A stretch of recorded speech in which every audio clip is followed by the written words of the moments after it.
All right, we got Giants, Niners. It's the shipcast Thursday night football, the ship chasing crew hanging with you guys for the entire game. We got Lord Reebs swinging by in the second quarter. We got Stephanie swinging by at the start of the third quarter to do a recap of our high stakes teams. We got a Pick Em entry that is live here. It is pinned in the chat if you can get it in before kickoff here in a second. And we will build some at halftime as well in case you miss out. It's the shipcast with Pete Overzet, Ben Gretsch, and Pat Crane. Let's go.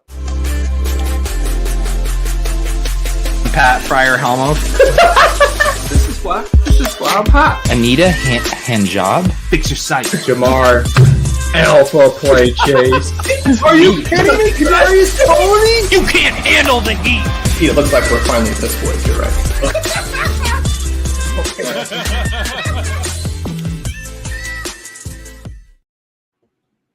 All right, guys. It feels so good to be back. I've been looking forward to this show all week after last week's debut. Ben Gretsch, Pat Crane, how we doing?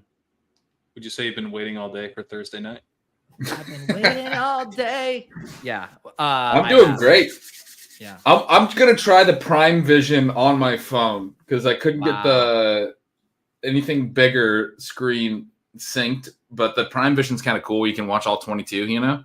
Yeah. So we'll see how that goes. It's going to be nice. It's going to be very small, but I'm excited. It's going to be like, we're all going to be talking about just like the two-dimensional game we're watching, and you're going to be giving us like really no ball insights from the all 22, talking to us about the safety rolling over for double coverage. It's going to be There's great. a lot of stuff on the all 22 that you miss as well, though. Like there's a lot of like you can't see the little subtle like movement. Like I remember watching some games like this and then seeing people tweeting about like a juke move, and it's like you can't really see that when you're watching the all 22. Like you can't. Yeah. So I might be switching back and forth. We'll see. Shout out to the chat. We got Chris, new YouTube member. Nice. Appreciate you. Hop in the Deposit Kingdom Discord, sync your account. We got our guy Tyler back from Mexico, I believe, praying for good karma for my bags. Yes, Tyler. May all of our bags do well tonight. We are off to the races with the Christian McCaffrey carry, guys. I think Kyle Shanahan lied about scaling back his workload. I just saw a carry. I mean, this is bullshit. Don't we want Christian? We have Christian McCaffrey as we do. We do. Over? I don't. Well, I think we have him as receiving, and we have Debo rushing, so that helps nothing.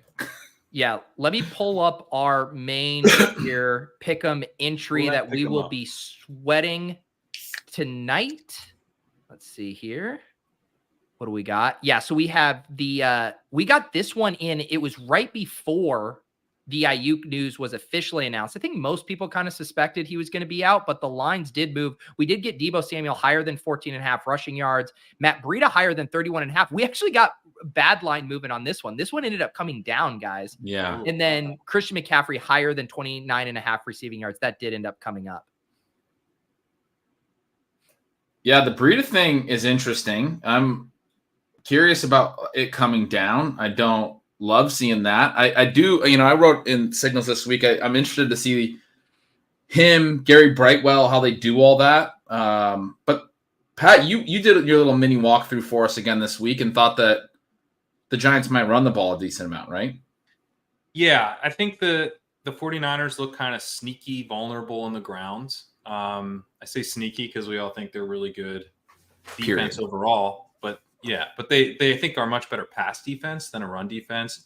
And then you have the Giants in this situation where like they don't want to deal with Daniel Jones against this pass rush and stuff. Like they're going to try to play conservative, I think. And the 49ers will probably be super efficient and put up points, but they're going to run a lot while they do it. So I was wondering if the Giants might kind of play for a comfortable loss here a little bit.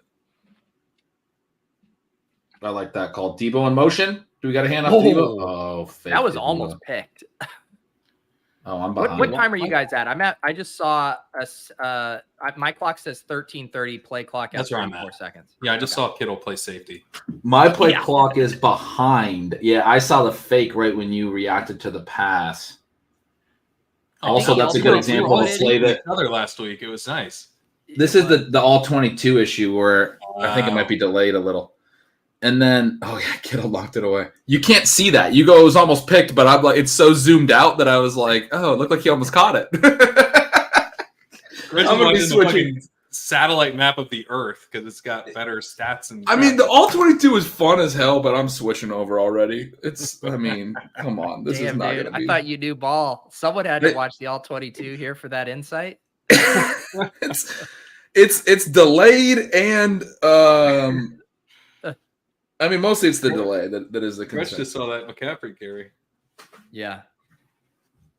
Let's just be clear. Yeah. You can watch the all 22 live on mute. This is the only audio you guys need tonight. Let's be clear about that. The all 22 on Prime. It's called Prime Vision. They have like an alternate viewing experience. I don't know. You gotta look through their options in the app or on your smart TV or whatever. But it's basically a different broadcast within Prime. But it's a fun one. It's definitely it a fun is one. really cool on a big screen.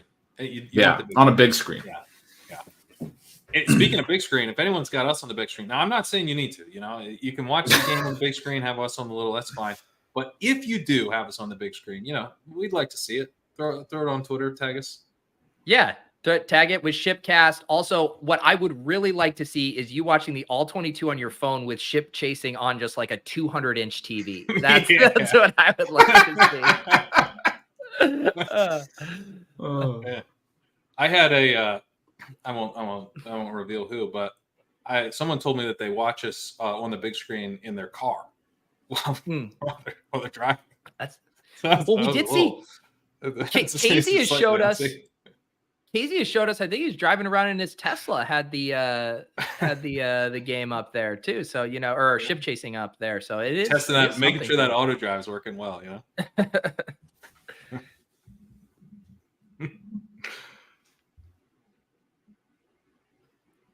All right. Is that your There's some Jawan Jennings action. So I was looking. So they didn't have him in the underdog pick 'em, but he would have been a fun one, unless he came in late. But he would have been a fun one. Yeah. You go. The like punt plays that people were using for showdown contests. There was a big debate. Do you go Ronnie Bell or Ray McLeod? And hand to God, first time I've ever heard Ronnie Bell's name in my life. And apparently he's more popular than Ray McLeod. The more you know. There's a Ronnie Rivers, right? That's on the. That's the Rams. Yeah. Ronnie. All right, Bell we got a little McCaffrey receiving action. We're on our way. Let's go. Yes, we've got what, Gretch? Higher 29.5 there we're looking at. Yeah, so there's a good 8 or so. I figured with Ayuk being out, they might split him out a little bit more. They motioned him out there. They're going to do a lot of that anyway.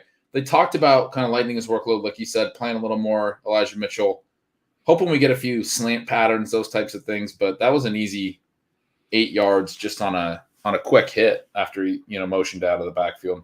Yeah, they're giving him a lot of handoffs. They really are. It's a lot of rushing. Yeah, why don't you use Mitchell a little bit more for that?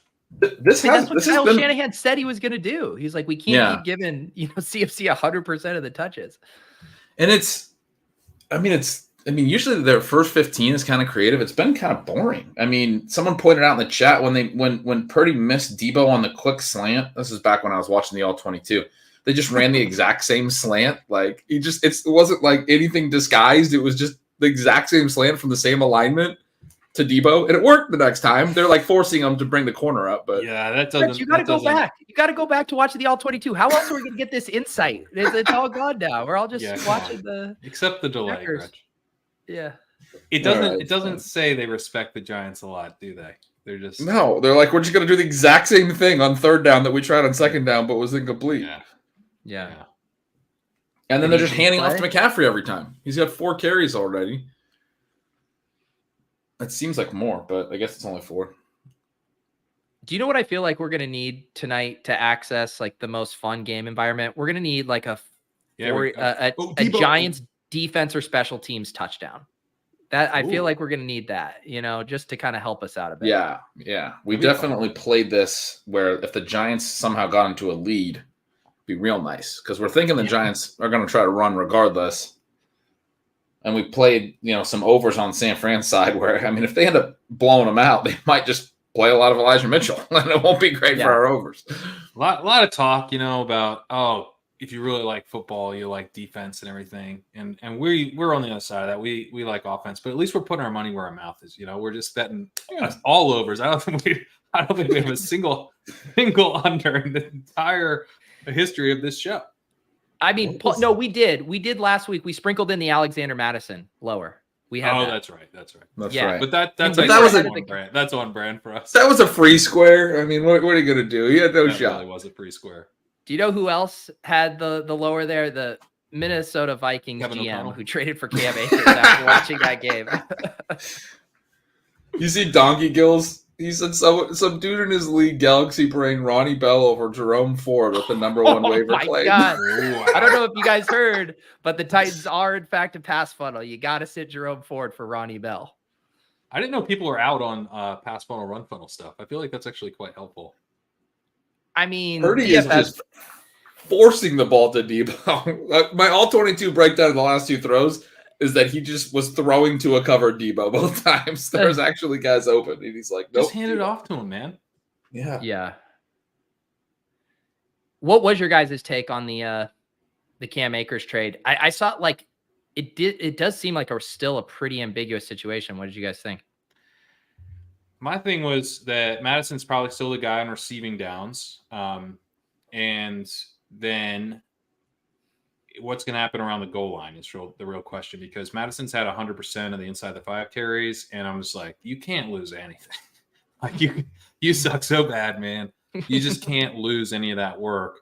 And so I just left. I came away feeling like I think it does hurt Madison even this week, because if Akers comes in for like one goal line series, that's a big deal. Like it's the inefficiency is just so bad with Madison. And I mean, I was already pretty out on Madison just because the Vikings seem like they're going to be so pass heavy. I mean, right, which makes sense.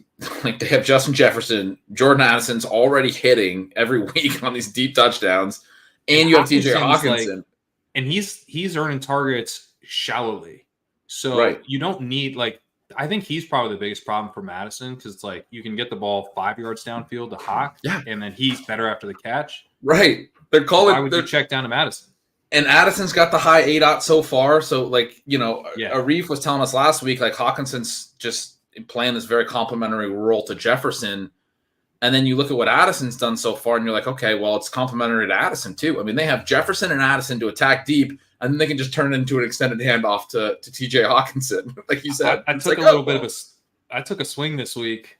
I had a choice. Okay, I could do Tyreek Hill as the cover boy of the walkthrough, because he's gonna crush. Cowardly Hill. Cowardly cover boy. Yeah. So I didn't go the cowards. I call a lot of people. I call people cowards a lot in the walkthrough. So I felt like being a coward myself was ill advised. So I went Jordan Addison. Okay, Jordan Addison, nice here. Deep shot cover boy. That's the way I'm going this week. I like it. I think the perfect setup for him to crush on some deep throws this week. Love it. And Akers isn't going to come in and change that dynamic. So, I mean, I think it's disastrous for Madison. I think it was already disastrous for Madison. This team's going to throw. They're going to play through their receiving weapons. It sucks for Ty Chandler to have a chance to develop into a role, because we're just going to get more inefficient touches before he ever really gets a real opportunity. But how crazy it is that Akers could go do the exact same thing he did last year, go from being the worst possible pick, to then being a playoff league winner. That's firmly on the table with how good the Vikings offense is. If they just bench Madison down the stretch, that's very live. Mm-hmm. It's very live. I mean, he was Cam terrible Akers in stuff, week he's one. getting bailed out again. Yeah. I don't know. I feel like Akers just has a better shot of being efficient than Madison. That's pure For sure. gut. Well, he's done it. It's not really pure gut. I mean, I think he's been more efficient than Madison. It's I think the data would back it up too. I mean, it's a gut call, obviously, because he hasn't shown enough since his injury for us to really feel like he's still that same guy. His numbers have been quite poor overall. Yeah. But at the end of last year, I think he was better. Yeah, at the end of last year, and then even obviously pre-injury, we can look back and say, he was really good for a stretch there. Going into the playoffs, he was our big playoff guy, and you had us on him in the playoff challenge that year. Yeah, that year. He went, his rookie year. Right. Yeah. That's when he was really hitting and showing some ceiling. I mean, Madison has had the single game positive outcomes, but a couple of those. I feel like that's been one of the cheat codes for the playoff challenge is you play the bell cow backs on underdog teams. Yeah. Like that is just always just a way to print because you have multiple outs to getting there. They can have the ceiling game and a loss and still be in the optimal, or they win a game and now you're getting 2 games at really low exposure. Who was that deep shot to? Slayton? I'm not sure. First play on the outside, they threw downfield. It's so small. Did you see on my which screen. running back was out? I mean, he's this big. If you were watching, you're back on the all 22? Yeah, you guys told me I need to know ball. Yeah, Breida's out there. I actually can see their names. You guys told me I need to know ball. I'm watching the Spanish version because I think we all need to be watching a different version. Yeah, we got to toss to Breida. All right, that'll work. That'll play. Absolutely. Let's go. We talked a little bit as we discussed our plays here. Breida Revenge Game has played in San Francisco plenty throughout his career. We're getting the he's very, very familiar with this stadium and this environment. See, is it a revenge game if you're an undrafted free agent and then you leave in free agency and then you come back like 4 years later? I was like revenge game / well, he's familiar with the environment. Maybe that will help. Yeah. It's not really a revenge. Did they complete that? Yeah, they did. Was that Wan'dale? It might be $1, dude. That was Wan'dale. Dude, that's $1. Yes. Let's go. First third down. Wins on a little slant. Friends at Underdog, but to not have any $1 props tonight. Yeah, come on, Underdog. We need $1 action. If you want our money, just set a $1. That's a good route. Yeah. That's a third Let me hear down. the $1 in the chat. Let's go. $1.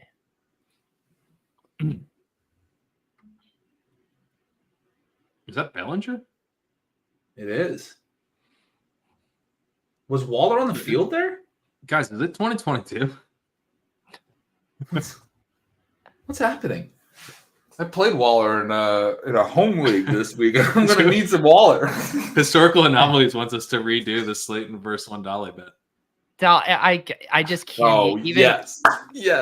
I mean, I would love to, but I literally cannot stomach ever Venmoing Pat another cent in my life. Waller isn't even playing. Is Waller even at like a 90% fave? I can't take the 10% risk of having to Venmo Pat American dollars. That's amazing. That's a very good point. Can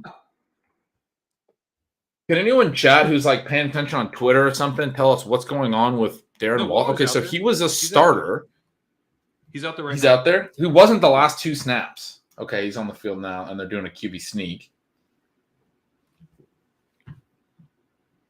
Wait, so what are you drinking, Pete? I got some tequila going tonight. Nice. He wasn't on the field the play prior because on the all-22 they actually show you the 5 skill position players before the snap, which is kind of cool. Cool. All right, I'm gonna click the all-22. I want to see what you guys are seeing. I want to see if I can. Yeah, it's beautiful. Look into the matrix like you guys. How far it shows you the 5 guys that are. It puts their names on. Oh, the I love the names. This is actually like football for idiots. I love this. Yeah. So is for all 22 if you don't know ball? Yeah, it might be. It might be. I'm gonna go all 22. My sister-in-law, who has this awesome team, just texted me, fuck, I forgot to move Ayuk today. Work was crazy. She's like her first time playing, and she's super stressed out about it. We had a party at my in-laws on Sunday in the evening, and she was sitting at the table during Sunday Night Football just watching her fantasy team on her phone, like stressed out because she has Tua, Tyreek, and Ramondre, and she was like super stressed. Oh man, it's so far away. Dude, I'm in on the all-22. This is great. No more guessing which one of Gary these Brightwell kings on the Giants is out there. It just the popped up numbers immediately, stuff is plus really, 13 yards. Yeah. All these players changing their numbers has been difficult. I've had to come up with like little shorthands. That just popped up. Plus 13 yards after the catch. I thought that's what you're going to say about the numbers. Like they just start to like fire off these stats during the broadcast, which is cool. No, I just don't know anyone's roster number now. Yeah. Jersey. Paris Campbell 0. I think Calvin Ridley should be the only 0. I think they should like that banish call. the number. Man, Brightwell. Oh, what? He just dropped the ball. Yeah. Who was the NBA guy that was 00? Was that Greg Ostertag? Ostertag was definitely 0. I think he was only 0 because of the O. I don't know who 00 was. That was one of the worst drops I've ever seen. Let me look at this. Benoit Greg Benjamin. Ostertag, yeah, 00. Yeah. Okay, Ostertag was That's double. Baller. Yeah. Benoit Benjamin was also a 00. For anyone who knows that name. Do you know the only thing about the All 22 is I'm out. I'm still in. However, you do get psyched out. You think it's a replay because it looks like something on a regular broadcast that would look like a replay. And then I'm like, is this live or is it? Well, yeah, that's your problem having to watch it on a phone. You're watching. How do you not have one of those setups like Scott Hansen? You should be tweeting it out like, check out my new wall that has 19 TVs and I'm watching like season 2 of Andor and Red Zone at the same time. Have you spent any of your money? Are you just like renting a house and like? I quit my job and moved to California. What do you think? Okay. I mean, well, that's good. I mean, way too practical. We want TVs, Pat. We want big screens. Yeah, I don't know. If anyone has like a good setup they could recommend, maybe like a projector setup or something, let me know.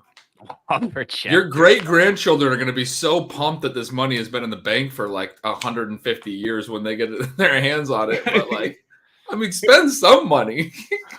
What if the projector is actually over your shoulder though, and so like we all get to see the All 22 over your shoulder? Well, that would be kind of a 2 birds with 1 stone situation because on the Swolecast I was getting roasted for not having any decoration back here, which fair enough, I guess. Although, give me like a month, please. Do you know what would be a good bit? We hire someone to be like a 4th person on stream, and they pull up the game on their phone, and they stand really far away for like the first show. And then every week we have them move 1 step closer, and we see how close do they have to get before they demonetize and take down the stream for airing the game. This damn they can just get them to the full screen showing the game. Dude, honestly, I bet not very close. Like I know. bet, I think it'd be like right here. I think it's like pretty far back, and they'll immediately figure it out. Yeah. I trust the algos on this. This is important. We already have people volunteering. I mean, you're gonna have to stand like this for like 4. It would be difficult, man. Maybe we You can guys have rotate. this- Tyler's paying us to hire him. That's not how the hiring works, Tyler. Well, hang on. Let's hear him out, man. No, it's like LinkedIn Premium where you do to get your resume to the front of the line. You do have to pay. Oh man. God, is that the dystopian LinkedIn future? Yeah, God, I haven't been to LinkedIn for a long time. Is that how that? I haven't that either. works? I made that up. I don't even know if LinkedIn Premium is a thing. There was a good like. I see the TikToks that get to. posted to Twitter. There's a good one Yeah. on LinkedIn. Really? Yeah, just the hellhole that it is. That feels like what LinkedIn would be. Just, I mean, a disaster, right? Yeah. Nick, Ryan, producer you have Nick to in the ask private this chat question. says it is a thing. LinkedIn paying to get your thing to the front of the line. Is it? Yeah, that sounds Yeah. that sounds like It sounds like Okay. it has to be. Yeah. What is the point of LinkedIn? Like, it's like, hey, here's a process. Let's insert ourselves in it. Make it make a social network out of this that no one wants, and then also we'll just like also create another layer of expense for you. You're welcome, LinkedIn. I remember when I was at my old company and I would have to go like post our press releases and stuff like on LinkedIn, and like a piece of me died like every time I had to do it. It's like, who is this for? The part of that too, like what they're actually, I mean, the way that it works is it's preying on something, right? Like people need jobs. Like they're like obviously like if somebody needs Team It's Holt, so- I'm with the people here. Don't say I don't understand why job search. I'm saying another company coming here trying to make money off people job searching. It's fucked up. Yeah. Did you guys? What did the all 22 shot of Alcatraz was incredible? What did the normies see? It was there? really zoomed in. It was just one cell. I just wish that I did. Just They one did cell. Oh, that was good. It was just one cell. That's all we could see. I missed it. I wanted to see that shot. Did they highlight the? Did we get some analytics on how far away it is from the shore? Like the damn video, guys. Tyler says the like ratio is down in the cellar. I don't even have the heart to check it. I'm going to take his word for it that it's a down in the cellar ratio. So the Giants got a field goal. That's exciting. It's 3-3. The game's not over yet. They answered back and got into field goal range. I will say, Breida 7 yards rushing. If we could just get a couple more, we'll be on pace. For McCaffrey's got some catches. Yeah, we need to get Debo. Debo rushes. Debo rushes. But we need the line's low enough, right? Like where he could hit that in one. Right. So I'm not super worried. No, he had 75 last week on his 5 carries. Like he does work when he's. Who's in the backfield? Probably Mitchell. It looks like Mitchell. Yeah, there it is. Mitchell getting a little work. Good for him. Wait, so is that bad for Debo's rush? We're still going to get some Debo carries. No, right? it's like end around stuff. Yeah, He had 5 carries last week. He only had 3 backfield snaps. So he had 2 carries that weren't even in the backfield. No. I was worried about that too after the quote from Shanahan, but then when Ayuk was out, I was like, man, they're gonna have to scheme him. Right. Touches. Yeah, that motion got me excited, but then he lined up all the way out wide. So yeah. Okay. This time to throw. There's Kittle. There we go. Nice we got Kittle in the 5 spot. Yeah, let's see the 5 spot. Do we have that? Yeah. Yeah. Let me pull up the 5 spot. So 48.5. Yeah, we'll see this when this reverses or refreshes. So we still have the same 3. We also took Daniel Jones rush attempts over. And Kittle higher. Yeah. The over boys.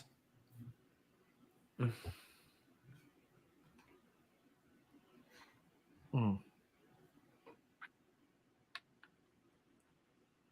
right, so we still got Mitchell out there. Oof. Ooh. Oh, come on. That was just what's that? Play. Yeah. I think that was supposed to be a leak to Kittle on the front side of the play, and it wasn't there, and he just turned and ran the other way and chucked it. They had a backside option, but he just threw it away. Yeah. It got blown up on the front side. I think that was supposed to be a tight end screen to Kittle. 3rd and 8. Or what is the Niner or what is the Giants defense? What do they rate middle of the pack in general right now? They're okay. The Cardinals came out and put up points on them quickly. Yeah. Not only are the Giants bad, but they're letting up explosives at a really high rate. So I think, and they let up explosives to the Cardinals. What is Purdy? Purdy's not playing a particularly good game so far. I know. That's what I was trying to. How much excuses are we making for Purdy? And not any. Seem like we shouldn't be making any excuses. No. Let me see if I can find the notes I put up. So that play, he ends up going to Jennings. They get stopped. They're going to punt. They did it's funny that the Niners have been doing this since last year, but the short motion thing is the big rage right now, right? We have Tyreek Hill doing the short motion. They're not doing the motion all the way across the formation. The defenses don't have time to respond. They do it with McCaffrey sometimes, where they get him shuffling, almost like a basketball defender side to side, and then he goes out and runs an option route. He did that short motion there, and the whole route he was wide, and he just did an in breaking route, or would have had the first down, and Purdy just threw to Jawan Jennings. When you have that motion with McCaffrey, he should be a read, right? He should be a read. Yeah, that's weird. Yeah. Yeah, I don't know. That's not ideal. Yeah, when I did the research, I was looking at the explosive plays, and Giants have let up 15-plus yard passes at the 8th highest rate. They let up only 3 to the Cowboys. So the Cowboys didn't really have to play aggressively. They're beating them so bad. And then they let up 6 to the Cardinals last week. So I kind of feel like it's one of those things where it's they're bad, but maybe they could be even worse. But this game is not living up to that so far. All right. How about this? Going forward, the Giants use Wan'dale Robinson like the Rams use Puka Nacua against this Niners defense. Who says no to that? Not anyone on this street. Yeah. I was looking through our lineups on all our teams and getting ready to set it. And whenever I go through on Thursday, there's a lot of teams. It's I'll sort this out by Sunday, but I just look through any player because it shows you the game, right? The day. And I'm okay, so who says Thursday? Where are my Thursdays on this team? And then on every team, it was on the bench is Wan'dale Robinson. There's a Thursday there. There's Wan'dale. Yeah. There's Wan'dale. There's Wan'dale. It's all right, well, we can't play him anywhere, but wait, what? Justin says he may have a concussion? That can't be right. Please, no. Don't do that to me. That's no good. That would be a really mean... Hayden Hope's confirming it. That's I saw the thing too. He did something weird with his leg at the end of that. What do you mean? He took a knee to the head? Here, let me see if I can pull this up. Everyone seems to think that. Fun. This is great. This is one of the cool things we're excited about tonight. And he got one play in. And looked awesome. One on the slant. Great. Yeah. Easy separation on a 3rd down, makes the catch, and we're not going to see him again. Nope. So watch his leg. I noticed this too, and I thought he hurt his leg. Oh yeah, he's woozy there. Yeah, let's see what you're saying with his leg. Yeah. I mean, I'm with new esports fan here. He freaking dominated that slant. At least we have that. We have him absolutely. And we didn't even make a clip for one. Oh God, is that a safety? Oh no, okay. Oh no, Does that count as a Daniel Jones rush attempt? He already has a carry because they did a QB sneak, so we already have one Daniel Jones. Yeah, nice. 2nd down. We're almost to the end of the first quarter here. We got Lord Reebs coming up here in a moment. Oh, yeah. Yep. Who is not a 49ers fan, but was a 49ers fan. Grew up a 49ers fan, but now he's a fantasy football analyst, so he can't be a fan. I don't think none of us have team. You're University of Washington, but right. I don't really root for my teams anymore. I grew up a Viking fan. I mentioned that last week, but I don't really care about them anymore either. That is true. Reeves' son is a Giants fan. Oh, Reeves' son is a Giants fan. The household. Oh, wow. Big Barkley stan. Perfect then. That's right. Okay. We are trying to have, as you guys can probably tell, a little thematic, angle to our second quarter guests, some kind of tie-in. And we've been plotting out some of the guests for the rest of the Thursday night games. And we got a fun lineup, at least in our minds, that we want to come through. And, we'll have maybe some people rotating in the fourth quarter. We're not going to do the full, Manning cast where there's constant guests. They never talk about the game. They just talk to the guests. Here, we'll just talk to each other and never about the game. Yeah. I mean, we'll talk about the all 22 production value, but not about actually what's happening. We'll do some sporkles, we'll look at some maps. Yeah, just as many guests. No, this year is all about accidentally knowing more ball, because I know me on a typical Thursday night, the second the first commercial would hit, I'd get a little bored, get a little distracted. Yeah. Next thing you know, I'm not really watching. This show, it just forces me to watch it. You guys are might as well just pin my eyelids up and watch ball. We can make you watch ball. You can lead a bro to watch, but you can't make him know. That's right. But you can't make him turn off the Spanish version. Where are we at here? 3rd and 16. So they're just going to be punting. Man, I was kind of hoping the Giants might take that punt from the Niners and go score. Speed this game up a little bit, force the Niners into doing some fun things. Yeah. But instead, they're at 3rd and 16 from the 4. Reebs. There he is. Who the cat drug in? Yo, what's happening? What's up, man? What's a good word? We were just remembering that your son is a Giants fan. We were wondering, is this getting pretty testy? We have real good memories. It's called the chat told us. Yeah. He thought about rescinding it the first 6 quarters of the season, but the last 2 quarters of the Arizona game brought it back to life. Yeah, there you go. Do you guys ever? I'm sure he's as big of a football nerd as you. Like, does he ever watch any of the old Giants stuff? And then, the Giants Niners used to have some rivalries. That was your team. I know we were just talking about how everyone probably thinks it's cool the 49ers are wearing those uniforms, but they should have went throwback with Giants Niners, the Montana, those Parcells defense days. Yeah, the Lawrence Taylor days. Does your son know about the Giants history and all that stuff? Does he ever reference any of that stuff? Yeah, a little bit. He goes back. So the reason he's a Giants fan is because his first player love was Victor Cruz. Victor Cruz was who pulled him in. And he just kind of stuck with him afterwards. Victor Cruz was the first football player that hooked him. I love because you guys you live in the Cleveland area, right? You're an Indians fan. You got the Indians hat or Guardians fan, excuse me. You have the Guardians hat on.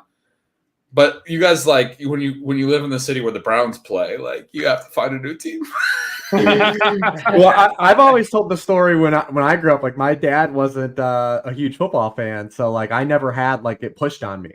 A lot of people are just fans because their parents pushed them on it and they were in love with it. So I remember watching the Browns would be on at 1:00 because this is the days where you can only watch one game at 1 and then one game at 4, and I'd watch the Browns run for 4 yards of play at 1:00 against whatever AFC shit team they're playing. And then the 49ers would always be on at Madden Summerall at 4, and they were playing a different sport. And that's how I was and it's easy to say oh yeah, you were a kid, you front run. But I was dude, it was losing fun. It was losing your virginity to Rachel McAdams. I was this is incredible. Why am I like this team at 1:00? These guys are they're playing. Live up to that. Yeah, look at the fun things this team is doing. Good. It's fun. Guys, Wan'dale was back. That's nice. The chat is. Yeah, we were really sweating Wan'dale there, so good to see the stanky leg didn't do him in. You got some Wan'dale props going? No, just rooting for him and just generally fans of Short King Summer. Just trying to keep the vibes going. A lot of best ball exposure. Yeah, but my son was I love the 5'9" receivers because I'm taller than them. Reebs, this is very random, but I just want to give you a shout out. You have a ton of great fantasy calls, but one that stuck in my head was when we were doing one of my final Best Ball Mania drafts and you popped on and we're at the end and you're like, Zach Moss, man. It's I hadn't even considered taking Zach Moss in a single draft. You're no, Zach Moss is the guy. And I was thinking back to that of you know what? It's nice to have a Zach Moss share on one of those. Well, we've got 2 more weeks to live the dream. Yeah. Well, who knows? Jim Irsay might extend that dream for a long, long time. Yeah, there might be more. Yeah. You know what? I remember we took Jerome Ford as our last pick too in that draft. Not to celebrate. We did. Nick Chubb's demise here, but we did take him in that team. Yeah. I also think we have Kenny Pickett, who I think is drawing dead at this point. About that. Where are you? You're obviously from Sharp Football, Rich. Warren. I saw a tweet of Warren Sharp breaking down Matt Canada's tendencies in Pittsburgh so far. They're not going good. Well. Going well. They're throwing more than 80% of the time when they're in shotgun and running more than 90% of the time when they're under center. So they're just telling defenses whether they're passing or running based on whether they line up in shotgun or under center. Hang on, what about that 10%? Huh? That might they're play actioning at the lowest rate in the league, he said. They're not doing a whole lot of motion. They're just lining up and saying this is what we're doing and this is what we are, and everyone else in the league that's successful is doing misdirection and motion and play action. And they're trying to just they might as well be in college where they hold the cards up with the pictures. They're like standing behind and holding up their play for the defense to read it and then trying to run a snap. One of my favorite stats of the Steelers last year is they led the NFL in go routes. Like almost a quarter of like their routes run as a team were go routes. Matt Canada's like me when I was the quarterback for my flag football team, and I'm like, maybe a go route, and every once in a while I would be like, how about a button hook? That sounds fun. I'll throw him off the set. I mean, this tank top is intimidating, Pete. Like I'm sorry, it is too much cleavage. Like it is. It's been like stretched out. April's been like pulling on it. It is too much. I admit. We're used to it. You know, I've been streaming with tank for it's too much. 3 years now. There we go. He's been progressively sexier over the years. He's like tan and jacked. Yeah, like I thought he was a newborn. Like he's like a 9-month-old child, and he's like super tan and just super shredded still. He curls her. She's 20 pounds. You just get a 20-pound curls all the time now. That's what I guess. I've been looking at getting a sauna installed, so I'll be tan and jacked. Believe it or not, you don't get tan or jacked in a sauna. No, I thought that was the thing. You just sauna than your tan. That's been my perception as well, is that it's the sauna that just leads to all of this. I can't wait to get all of these, like, hey, I want my money back. I've been using this sauna for 6 months and nothing has happened. I went to Pete on vacation, non-humble brag, like it was two summers ago, and all of the dad bods are out, and Pete's coming out. He's got like a 6-pack, like 8-pack on the beach. We're just like all drinking beer. Used to Denny. Yeah, just showing us all up. Debo, is that going to count? Was that a rush? No, that was it behind the line of scrimmage? Ugh. He's got like 13 targets already. I know, it's crazy. Yeah, just let him run it once. Rich, how are things going with work? How are the first couple weeks going? It's been a process getting back in, man. It's been nice. It's been fun to get back and like talk about actual things that matter, like games, and like break down actual, stuff that matters for the weekend.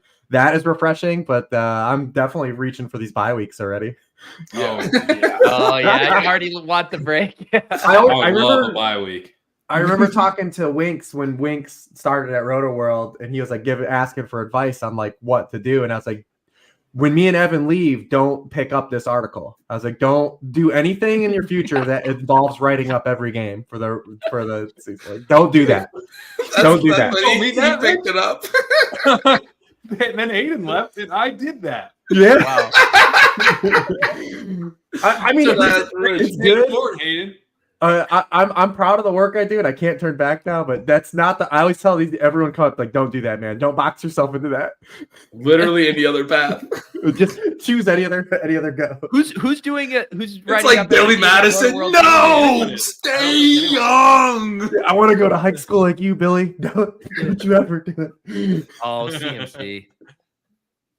Yeah, I don't think anyone is doing it game by game. At NBC? Sure. Yeah. I don't know, man. What happened to? Is that a website still? Is it still a thing? Wow. Let's not do our friends. Yeah. No, I mean, I still love the guys. I mean, it's just the direction. I mean, I can speak on it from where I was in the behind the scenes, and just that, like, the fact that that big of a product just treated that division of the product like a stepchild. Like, and to see where it's gone, like they had like an actual like ticket on their hands, like they had a product that was good and the people wanted it, and they neglected it for years. Yeah, and they just redesigned the website in a way that doesn't allow the app to work, and now the app doesn't work, and there's no new app, so you don't. I have friends there. I love the guys. I love everything about it. So I love all the people working there. But I know from hands-on experience that they cared about other entities than Roto World, and Roto World was literally driving so many clicks and so many people to like podcast listens, and they just didn't care about fantasy football. Every week there's that Daigle retweeted a clip of RotoPat the other day running through the running back landscape, and he's just like so exasperated at the end. He's just like, we used to be a country, man. Just like, shit. That's amazing. Another throw to Mitchell? Don't throw to Mitchell. He passes to Elijah Mitchell, not what I was expecting in the first half of this game. No. Do you know the that Debo on the one he had to Spanish? come back for? I was hoping that This- counted as a rush. This so far, this really feels like the game where you're like, oh, well, Kyle Shanahan decided to outsmart himself for a game. You know, like it is a short week and everything, but what are they doing? It also looks like we're getting like the first taste of like human Purdy too. Right. Yeah, for sure. Yeah. The dude's been running so pure. Reebs, what do you think about this defense? I was thinking they're looking pretty bad. There's a McCaffrey catch and run. Here Here we the go. Giants or Niners? The Giants. Do the things that we picked. And It is a bad defense. They have to just blitz every play. Starting 2 rookie cornerbacks. I mean, I think Wink has blitzed on about 90% of the plays already today. I actually Martindale. It seems it's like been working out for them. I actually have the live stat. And Purdy's Well, they tried to just throw hit him with Purdy. a little leak screen there. That's how you beat the blitz. Guys, we're only McCaffrey. 5 yards away from getting the higher on the CMC. Yeah, gotta Love feel that. good about that. Love that. Do they count the Debo thing as a rush or not? They It would do. only be like a yard or two. No, Yeah, that's I've already all sent right. Redman a DM, told him to change it. Yeah, I'm pretty sure that's on stream stuff. Give us that rush, baby. I'm still watching the Spanish broadcast. Did you know that they even display the downs different over here? It's No, how do they do it? Ooh. like a little degree symbol. What do you mean? Is it Celsius? Let me see if I can take a screenshot here. All right, here. Let's see if I can get this. Are they? Is it down a distance in kilometers? Yeah, I'm telling you guys. So like we said, everyone needs to take one for the team and watch one of the broadcasts to make sure we're not missing anything. See this? Look at that. That's what second down is, guys. Whoa. Isn't that pretty crazy? Yeah. Why? 2 degrees. 2 degrees down. It's wild, man. Yeah. That is wild. Seriously, what? do Wait, they do for it's the yard? quarter too. 2 degrees is the quarter down below. Yeah. I keep thinking it's chilly as fuck. But it's just Well, you're not dressed like it. at the game. Ooh, big face mask. One hurts. A lot of Spanish knowers in the chat. Oh, really? ND is 0.0. That's Segundo. Wait, someone said metric system. Is it metric system for the yards? I would love to know that. All right, I'll tell you in a second. That's very funny if it is. I mean, because no one uses yards here, right? Like yards isn't a thing we use. It's just for football. Yeah. It's literally the only thing it's used for. Yeah. No, You got any it props says- on this? It says dos y seis, 2nd and 6. Sorry, guys. Okay. Dos y seis. More McCaffrey handoffs. Reebs, you got any props or anything going on this? Oh yeah, man. I got Daniel Jones rushing attempts over Yes. We do too. There we go. All right, what did you get? 7.5? That's 7.5. Yeah. Yeah, 7.5 at plus 110, 105, plus 105 maybe. It was plus. You know, I missed it. Warren gave out the rushing yards early, and they got touched. So I looked at the value for the attempts. He had 13 and 9. We did get one on the QB sneak, so we need more still. We do need more. We need more designed runs. And every drive's taking 8 minutes. Oh, we got Tud though. Who is Who's that? that? Ronnie Bell. Ronnie Bell. Oh my God. Ronnie Ronnie Bell. Dude, it was worth it over Ford. Preseason hero. Wow. Ooh, flag on the play. Yeah, this looks like it's on the Giants, right? I couldn't tell from the all 22. Are you watching the? I'm watching the. We're watching the Prime Vision. Me and Pete. Oh no! You know what? I was watching I'm the watching game. the Spanish. Oh, you're watching Spanish now. I thought it was the Spanish Prime version. I just flicked it on when I came in. It was offsides. Yeah, I was watching the game with Braden, and I just hopped in the office to do this. But yeah, the Purdy just running here, man.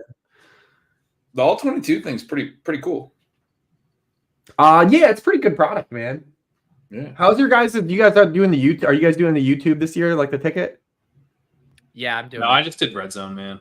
You just did red zone only. It's been going all right. When is someone going to invent the box where you can actually change the games yourselves? That's what drives me crazy. But have you noticed, Rich, that it's a little dynamic? Like there'll be a new one that pops up like 10 minutes in if you're just patient. And then you're just hoping that you get the mix that you want. But do you remember when like Picture in Picture first came out and like you could change the channels and you like why is this like eluding us? Why can't we do this with the you can't pick there's like 4 games. You can't pick that? I listened to someone so about it week 1 there was 8 games on at 1:00 and we set up multiple TVs and we were trying to get like one where we could have 4 on one and 4 on the other, and there was no combination that matched where all 8 were on. And it was like the most frustrating thing. Wow. Yeah. It's much easier in the 4 p.m. slot because they'll be like you can get 3 games in red zone or whatever combo you want there. But yeah, it is really frustrating when it's just like you get red zone the 2 games you want, and then there's one dust ball game they throw in there, and you're like, can I just swap this out? But I do feel already spoiled. Like getting to watch red zone plus having 3 other games up is really I mean it's very first world problem, but that's very still... yeah. You're enjoying it? I guess I missed that $50 offer they had, but maybe I'll do it. Jesus, man. It's worth it. I know so much more ball. All right, nice. I do need to learn more ball. I mean, past week was fun. Hopefully this weekend will be good too. This weekend's weird where we have like a ton of teams projected to score a ton, but they're all like blowout game. Yeah, it's a lot of big lines this week. Most of the good teams are playing pretty shitty teams, or teams we perceive just aren't in their weight class. And then the 2 Monday night games gotta go. I don't like it, man. You like Why do they overlap? No, I don't. Yeah. I will say with the YouTube TV ticket, you can watch both of them simultaneously. You can do too. You can do that without the ticket. I did it last Monday. Really? Yeah. For the full game? Yeah, for the full game. Yikes. So that's not the ticket. That's just because they put one on ABC and one on ESPN or something like that, right? So you can just like Did you need 2 devices? No, I did what you did. It's just not part of Sunday ticket. Wait, what do you mean? You watched on one channel both games? Yeah, the TV one was here and one was here on the same TV. So your TV,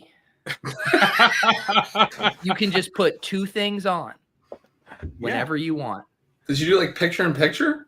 Yeah. What are you talking about? On one side of my TV was one game, and on the other was the other side. And when I could toggle between the 2, which volume I wanted to hear, and I watched both games that way. What channel? The channels they were on ESPN. What are you talking about? I don't understand. This is a millionaire thing. It's on YouTube TV was the app that I was. Wait, well, it was on YouTube TV. Yeah. Okay. All right. Thank you. That was what we were trying to get at. Everything comes back to YouTube TV.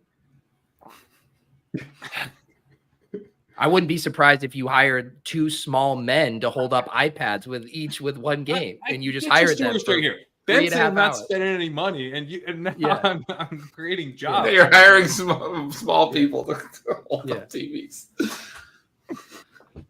Hey, Gretch, the video game convention is this weekend, and the Tech Mobile tournament is coming back. Oh, yeah? Where's that at? It's in Cleveland. Oh, man. Are you going to go play? No, I'll watch some dudes play. I haven't played in so long. I'm probably pretty shitty at this point. Reebs used to be a baller at Tecmo, a baller at Madden, right? What other, like, you're just like a video game savant. Yeah, before like Madden, before people created YouTube content and stuff. Yeah, I used to travel and play in Madden tournaments. They used to be in all the stadiums. I was telling my son I was just at Paul because he just went to the Reds game when they played the Guardians of the summer, and I was like, I was down there at the football stadium playing Madden like an asshole, not watching any games. I was playing video games. That's amazing. You're playing on in the stadium on the big screen? Yeah, no, not on the big screen. They have different stuff set up, but all the events used to be in the stadiums, like the old Madden tournaments. I know when they did that show, what was the one where they had the bus and everything, and then the final was at a stadium and they played on the big screen. Yeah, I remember that. I'm trying to think of where it was, but now there's so much money and you've got everyone playing video games on TV.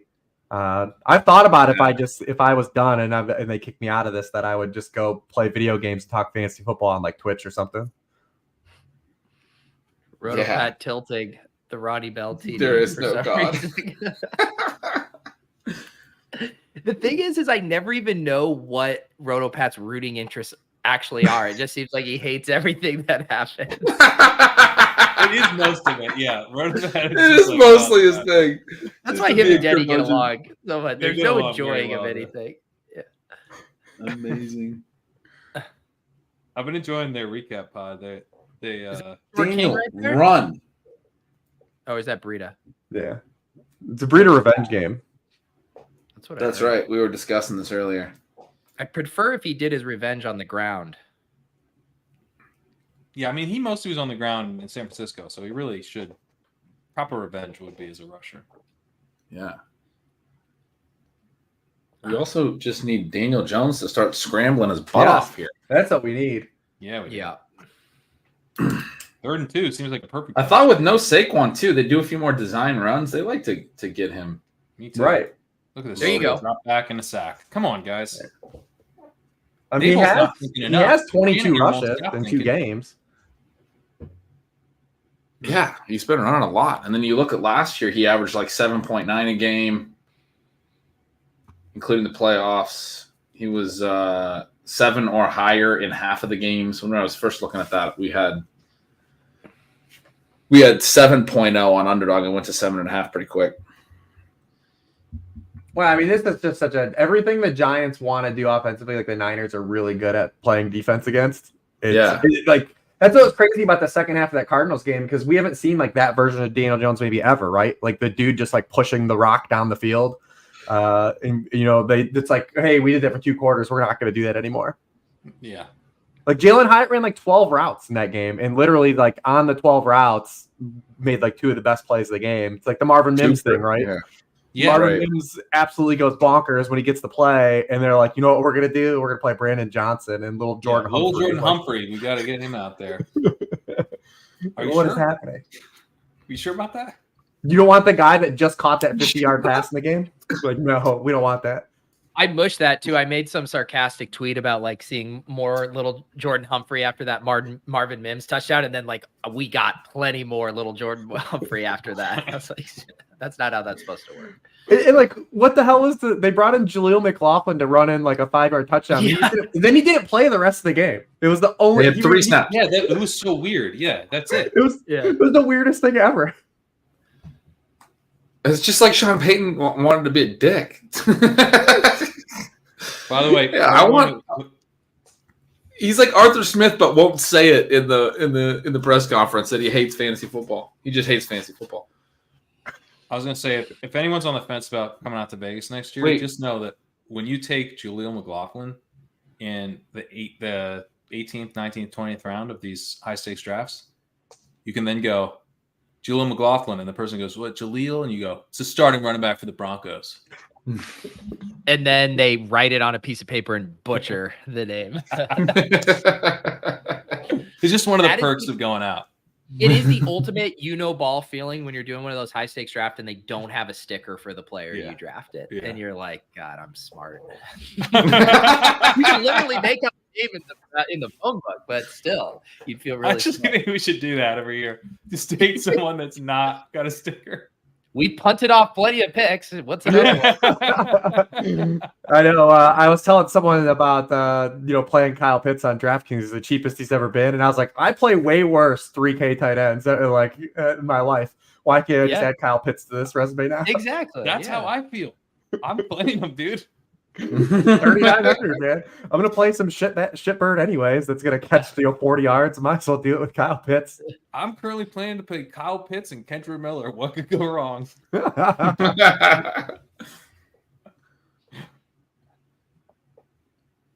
are they? They're showing the surgery that Purdy got on his elbow right now.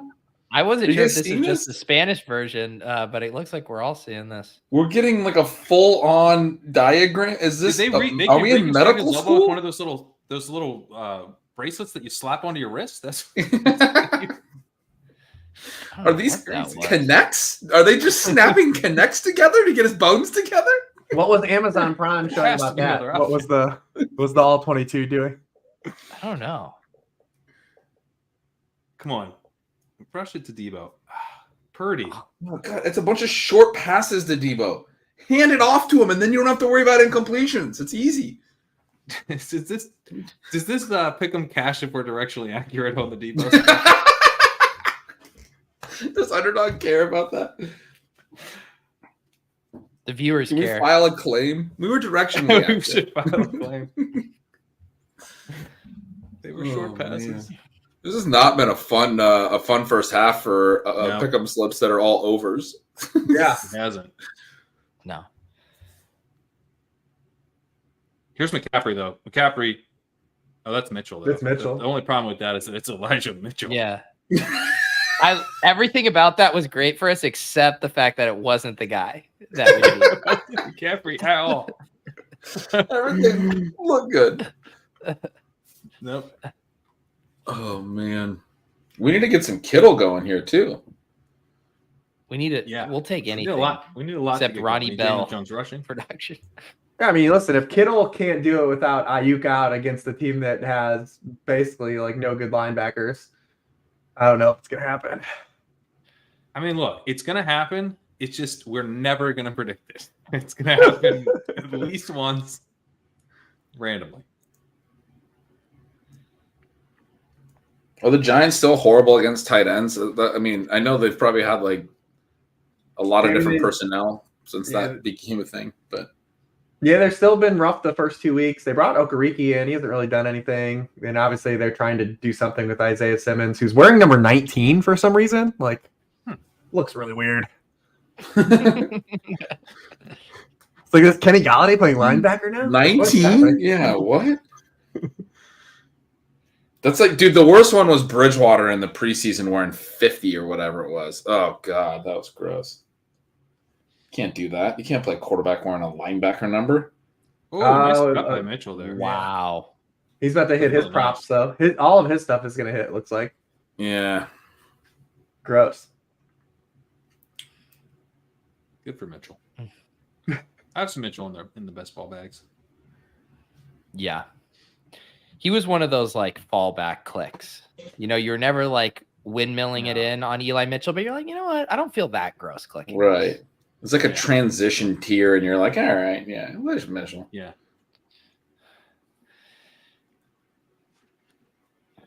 Debo, motion, handoff, motion back the other way. God, You guys want to know how they say Debo on the Spanish broadcast? Yeah. Debo.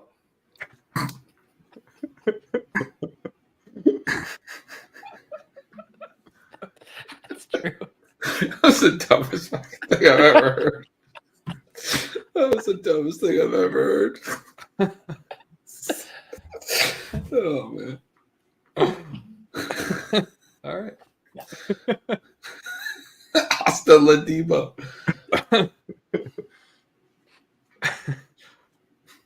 Come on, give Debo a carry here.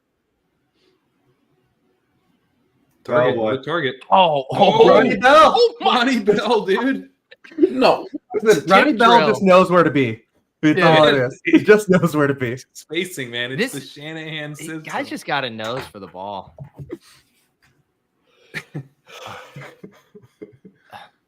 I mean, Purdy is just jamming this slant. Like, he's thrown it like 4 times, like right at I it. know. It's every play.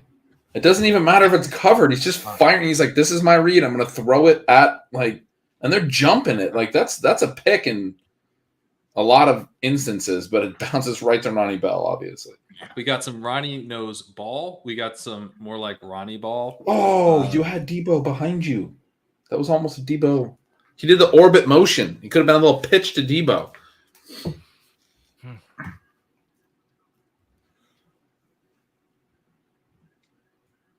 Rich, how old were you when you heard the name Ronnie Bell? I mean, he was a Michigan wide receiver, so me being here, like with living around all the Ohio State fans, exposed to a lot of Ronnie Bell. Dude, I completely forgot about him, but wasn't he supposed to be like a prospect? Yeah, but they didn't have like a never good was. quarterback for like 10 years. They finally got a dude now that's actually like as good. But they didn't have a good quarterback for like maybe the whole Harbaugh era, really. Because remember when Harbaugh went there, he had just like been producing quarterbacks, and he couldn't get anyone at Michigan for the his whole tenure. And then, they've been chasing. But they had a bunch of receivers come through there. Who was the dude that fell off that was like the super athlete? He transferred to Texas. I forget what his name. Tariq Black, or what his name was? I forget what it was. Okay. But they had a bunch of guys flame out there. And then, Nico was there. Nico is who's a god now. Who's a god now. Michigan? Who? Yeah. DPJ? Yep. He was a hyper athlete, like a big time recruit, right? Yeah, they had like 4 or 5 dudes in a row, like 5-star guys come through there, and like the quarterback system was trash, and they all kind of flamed out. Is this your son? Yeah. I didn't know if you had an imposter. You support the brand. You love to see it, man. You love to see it. Braden, what's up with your Giants, man? Your Giants suck, Braden. Tell them to figure it out. Yeah, or at least hand it off to Burrito a little bit. Yeah, exactly. What is this Silva tweet? He says, "That's how you cook." # Ronnie Bell at you better you bet the Costas and Lucky Lockerson. Like, what is even this tweet? He must have been on their show. So here's the thing about this tweet. I expected to see an at Ronnie Bell and a bunch of hashtags, but instead it's a # Ronnie Bell and a bunch of ats. I'm guessing they picked him on the betting show. Okay. Yeah, I mean, I could totally see Evan being the dude that was just like, I've got $1,000 to put on Ronnie Bell overs tonight. Yeah, like I'll do it. Hey, look at that's why he's the king. Yeah. I mean, how else do you land on Jamal Williams leading the league in rushing touchdowns? Exactly. Has there been a more iconic sports bet in the fantasy space than Silva's? I mean, I don't know if I can even think of a second one. I wrote the article that predicted LeGarrette Blount to lead the league in touchdowns the year he did. Nice. But did you find a way to get drunk and weasel it into every single piece of analysis you gave that entire year? I wish I did. I'm not good at brand. I've never been good at self-promoting, man. Terrible at it. Silva's so good at self-promoting that he has guys out here doing impressions that are so good, I forget they aren't him. Yeah. That was incredible. Doppelgangers. That was an all-time impression. It truly was.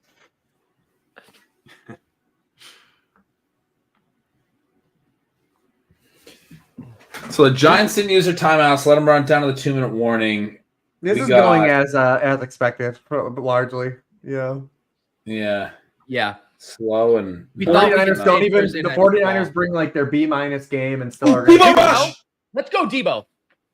Score. Okay. What do you need? The yards or the carries? We need 15 rushing yards. He could have. If he housed that, we would have hit the over just on that play. Would have been sweet. That's like why it was appealing, because you just need like one play. We'll take it. One play.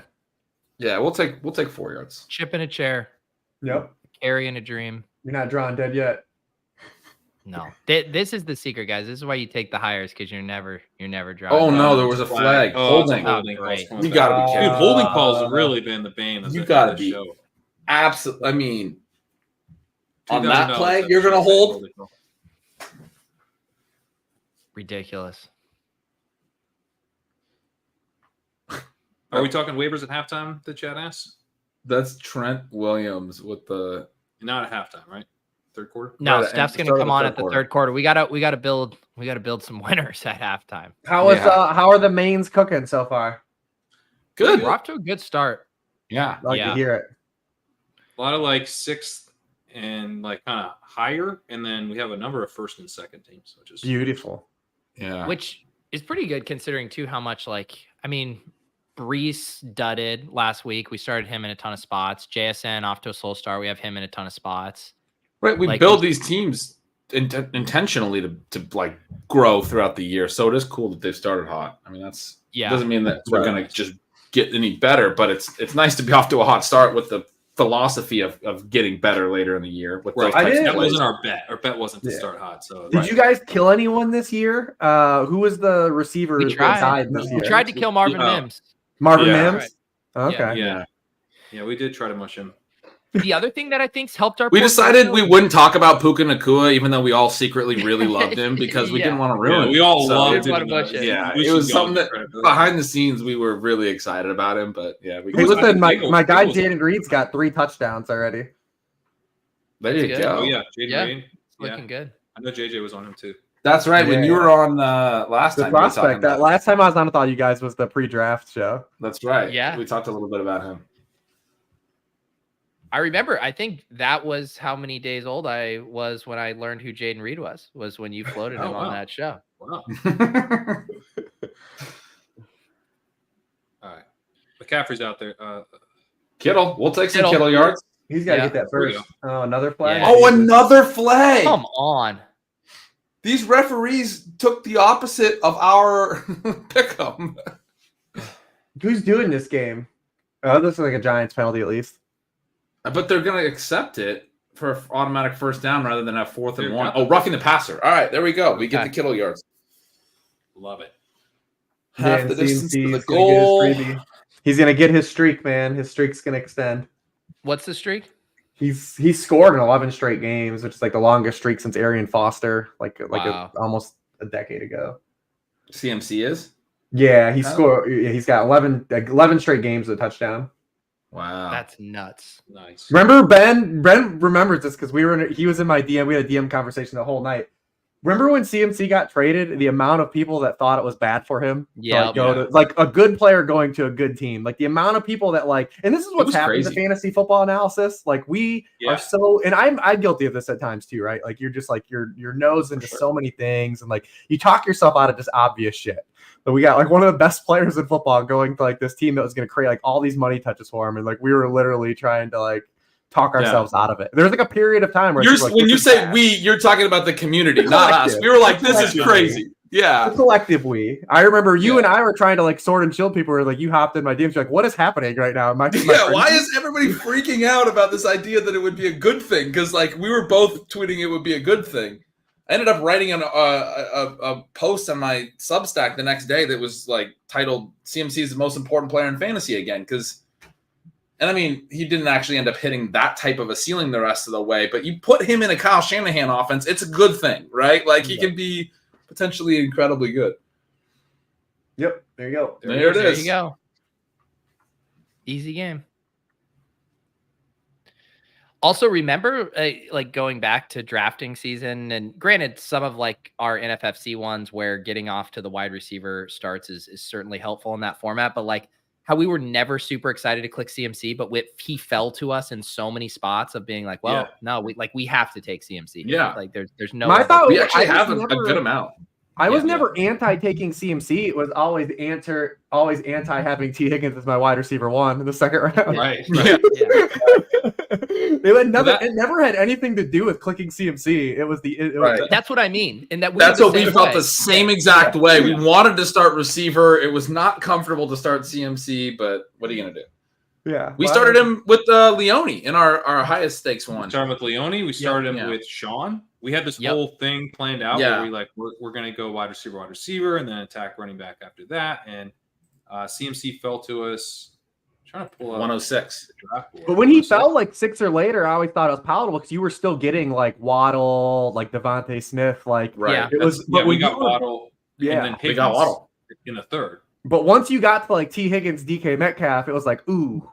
I don't want those guys as my wide receiver. I don't want those guys as my wide receiver 1. I'll take him as my wide receiver 2. That's fine. Yeah. As my wide receiver 1, I don't know. Yeah. But that was what I always was. I was never like pushed. Like CMC was. I always thought was fine. It just I wanted to not have T Higgins.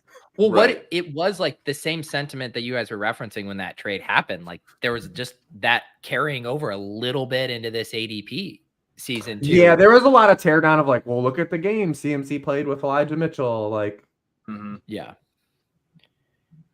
But I mean, I felt the same way as you're saying, Rich, about Bijan, which he's looked incredible through a couple games, and he was a super fun pick in the late first. It wasn't anything against taking him, but it was the same thing where it's like late third gets tough. So what are you going to? I always wanted to go receiver there, and then late third you can draft Ramondre Stevenson or Breece Hall, or Breece Hall's falling to the 4th. All right. Like that seems like a fun way to build.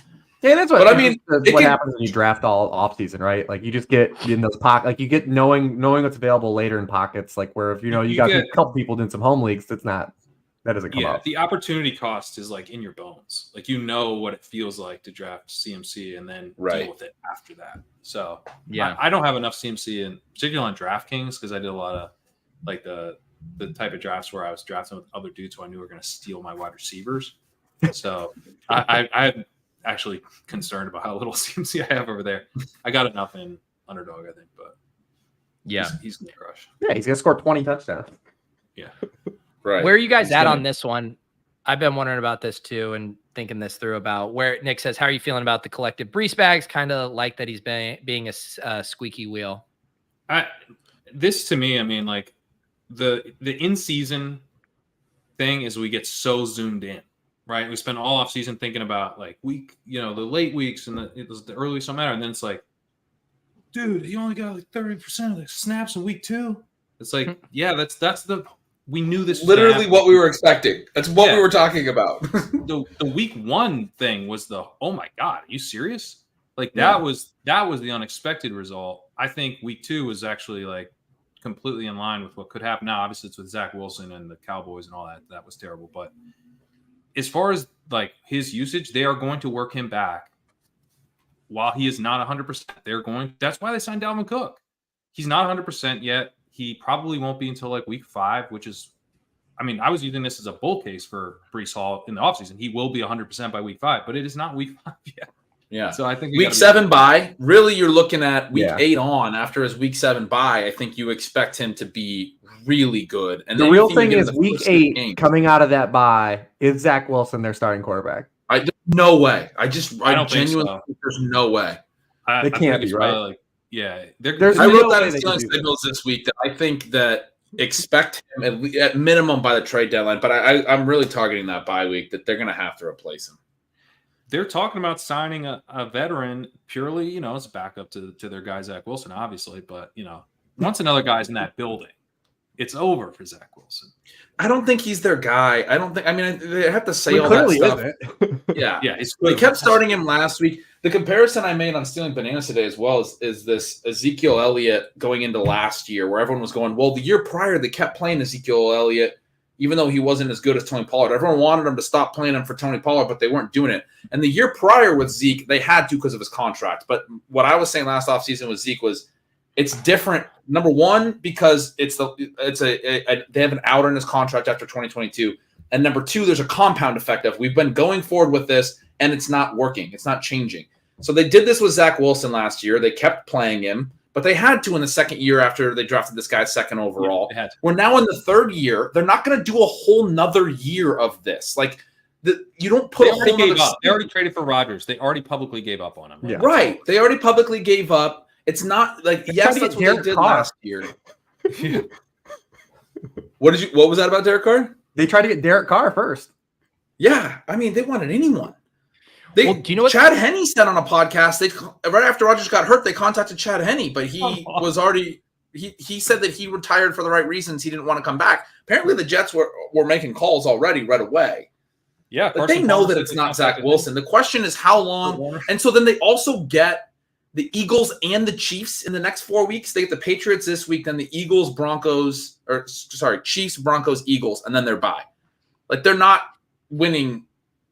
I mean, are they 1-5 at their bye? Like what's their record going to be? I think they could beat the Broncos. I hope they get to 2-4 because then they're more incentivized to make a deal. Yeah. But they're gonna. I mean, they need to go get Jameis Winston, but they don't want. Got to survive this now. They just traded for Aaron Rodgers, and it's not his fault. But like, that's not really football. Doesn't ask if it's your fault. Exactly. You just get fired. So he's got to survive. They've had hype all offseason. They have a lot of good players. They did hard knocks and everything, right? Like, you're not going another 16 games, 15 games, whatever's left with Zach Wilson. There's no way they're going to let him do what he did last year for 15 more games. I can't imagine that personally.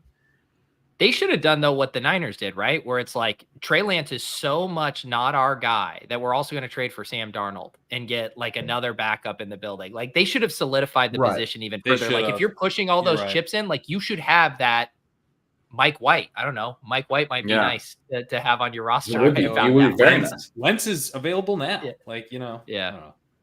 I mean, you get the Bengals doing the same thing, right? Like the Bengals are like a legit Super Bowl team. And not to say the Jets weren't coming into the year with Rodgers, but like the Bengals are in a situation now where they're 0-2 and like might have to start Jake Browning. Like, I had to look up who was the Bengals backup QB the other day. What do you think? Are we getting Jake Browning this week? I don't know. I think Burrow will try to play if he can, just because of the situation. I mean, they're 0-2, man. The AFC too. Like it's not, if you're 0-2 in the NFC, like you're still drawing a little bit of life. But like, if you go 0-3 in the AFC, like it's rough, man. There got a few teams that are about to be buried. Like the Chargers are 0-2. The Broncos are 0-2. Now that the Broncos we're probably all expecting anything out of them, but like you fall behind in the AFC, there's just too many good teams. Yeah. Guys, I don't know if Theo Jones is going to get this rushing prop with Nick Bosa getting in there, or Nick Bosa getting in there in like 1.5 seconds every single time. Like he's just blowing by. Why aren't they doing any design rushes?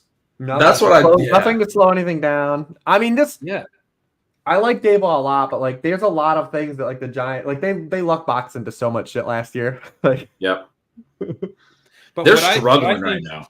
That's fine, get lucky and everything, but like they looked at it and they thought, let's run it back, baby. Let's run it back. That's the thing. Why?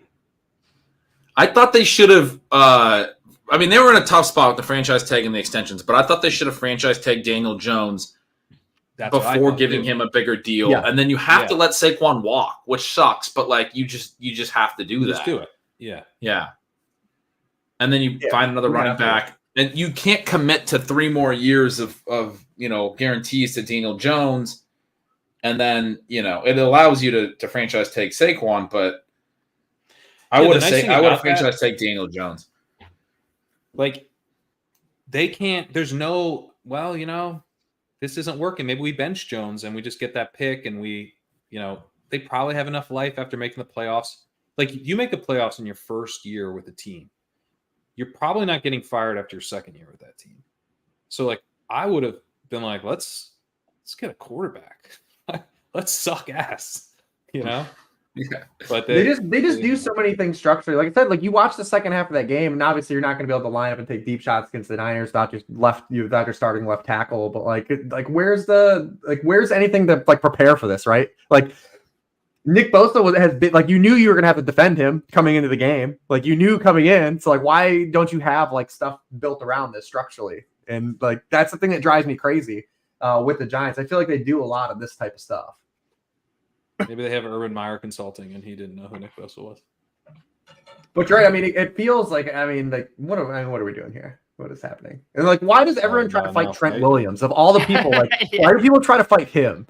Like, I would not want to fight Trent Williams. That's the last guy that I would try to fight if I was on a football field. But doesn't it feel like he's always the dude? Like someone? Yeah, he is. It's like what? Yeah. Like a dude's like 6'9", like 350 pounds. Oh, well that's why. Reason. That's why. Yeah, because he punched him in the face. It might be because he punches people in the face. Just after the snap, he decides to start. Fair enough.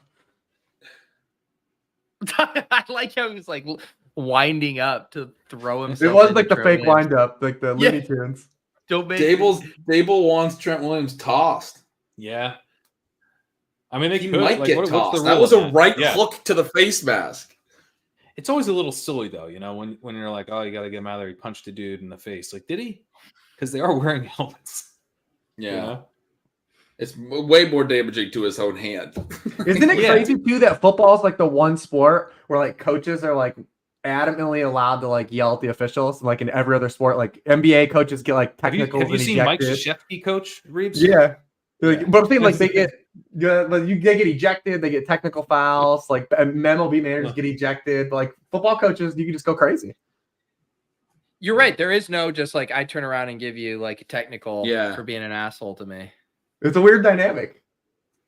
Yeah, I guess baseball's the most, right? Baseball, you're out of here. You just throw them right out. They purposely try to get ejected in baseball. Yeah, they purposely. Yeah, Oh God, yeah. Like, baseball's so boring that they have to wake the players up by getting ejected. right, that's it. They're trying to like rile the team. It's like an intentional ejection to get some life into their players. Do you remember when Lupinella came and like just took the base? Like just came and took the base and like. I'm a Seattle guy. Lupin, I grew up on Lupinella. Like. You gotta watch some clips of Lupinella kicking, throws his hat, he's kicking it around, and he's like tripping over his hat. Like, he's all over the place. But yeah, he stole second base. No. Did Pinella steal the base? Lloyd McClendon stole the base. I remember him. Oh yeah, I remember that. But I think Pinella took the base too. Pinella took the base and chucked it. Yeah. Lloyd McClendon took the base back to the dugout with him when he got ejected. He was like, I'm out of here. I'm taking this base. Incredible. Oh, man. What a sport. Yeah, what can you do, man? All right. That's beautiful. Should we build? We got to build. Yeah, let's build. Let's build something. We got to build an in-gamer here. Yeah. Rich, you want to help us build a little underdog fantasy? Sure. What are we building? For second half?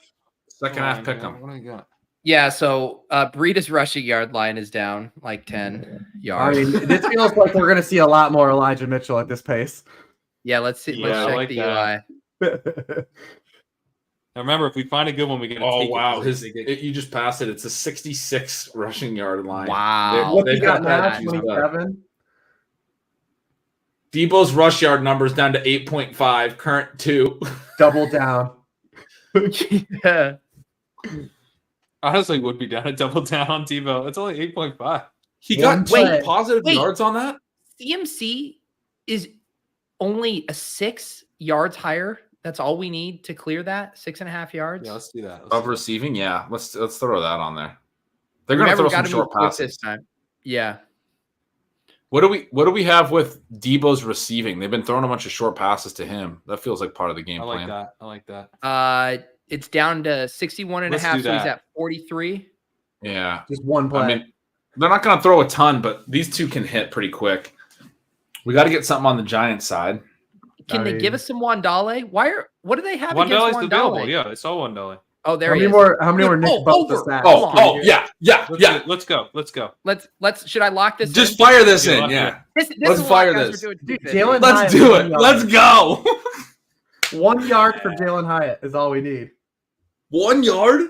It's 0.5, right? Did I read that wrong? Wait. Scroll up. He was above Goodell. Yeah. Holy Ooh, cow! that's a It's fun 1 one. yard. 1 yard. They're going to throw a bunch in the second half. Let's play that. Dude, let's play Hyatt, let's play a Wan'dale, Giants one with like an Eli Mitchell. Yeah, or let's do an something Eli where it's Mitchell on that. correlated. That's such a big number though for him. Yeah, they did. That is kind of juiced. That is. Juiced it. Do you want to just go back to the CMC one and just mix in Yeah. that The receiving receiving yard one? one? Yeah, Feels I'm good with nice. that. Let's Yeah. do it. All right. Let's do that. I like that. All right. We got some Wandale now. Let's go. All we need is a couple yards for Wandale. It's All a right, trap. I just posted those in the chat if you guys want to chill. Trap. They're all trapped. That's why you're here, man. Immediately, Yeah. they're all traps. That's the whole thing. All right. Well, that was our halftime bit. Yeah. Well, you know what? What happened to us last week is we had a number we liked, and then it moved on us right before we went. So then this time we were skittish that it was going to get yanked. We got to get them in there. We got them in. I can't do these or prize picks. Really? I don't know why. No. I don't know why. I can't play college DFS either. Huh. I don't think I can play college DFS in Mass. Yeah. It's I've weird how arbitrary some of those things are. The thing I got to start doing is, if I didn't have to do like Sunday morning shows, is betting player props at the actual kiosk so I don't get flagged online. It sounds like Fitzpatrick must be talking some smack about Purdy right now. They're showing him miss some throws while Fitzpatrick's talking. I don't know if anyone in the chat is. He missed the shitload of throws. Yeah, exactly. The Purdy thing is so weird, man. It's just a weird thing. Has Hyatt seen the field yet? You don't understand. He only needs a half a yard. The thesis of the play. Yeah, the thesis of the play. I love that it's a half yard too, because all he ran last week was 40-yard plays. So really, it kind of doesn't matter if it's 25 or a half. Like it's both. Like one catch is gonna get there. Oh man, it's beautiful. Dude, Fitzpatrick on the Manicast was awesome. Almost every guest they have on there just ruins it, and he really added one of the few guests. He's awesome. That's who. When me and Sean were talking about the Jets today on Bananas, he brought up Fitzpatrick, and I was like, "Oh my god, I've never wanted anything more than Ryan Fitzpatrick to come out of retirement and quarterback the New York Jets. That would be so fun." Oh, it'd be amazing. There was like a half an hour where people thought they were going to get Brady. Remember that? They were tweeting it. They were tweeting like the pictures of him in a Jets uniform, and you're like, "What? That's not going to happen." He's like an owner of the Raiders now. He has like ownership. Well, I mean, the move would be Jets trade for Garoppolo. Brady comes out of retirement, plays for the Raiders. Ooh.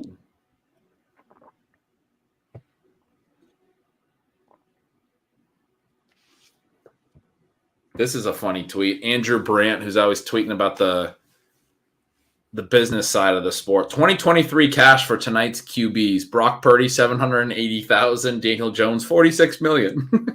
Wow. It's a pretty big gap in 2023 cash alone. Yeah. That's like Pat Grain's fantasy winnings and my fantasy winnings. I mean, he kind of feels like he's on like the Alex Smith trajectory. I don't know if he gets to like the Alex Smith zone where he's like capable and like functional of just like running the offense like that, like someone wants to run low level. But it feels like his career is like very similar, where Alex Smith was like athletic and just terrible, and then like they got to the playoffs that year, they gave him the big contract, and then they kind of realized like, oh, we're not going to win a Super Bowl with this guy, so let's trade him. It kind of feels like they're on like a similar path. Patrick Mahomes. Which I'm talking about the Niners. Oh, the 49ers, right. And then they trade him for the picks of the Chiefs. And then, kind of similar. He had to the such Chiefs. an interesting career because he was horrifically bad. Horrible, early, right? Horrible. Yeah. I think his rookie year, he threw one touchdown pass and like 11 interceptions, right? Oof. I don't remember that. Those teams were awful. Are you looking at? He threw one touchdown. I wanted to see what Reebs and I's team was that we drafted because he made me want to look after he mentioned the Jerome Ford thing.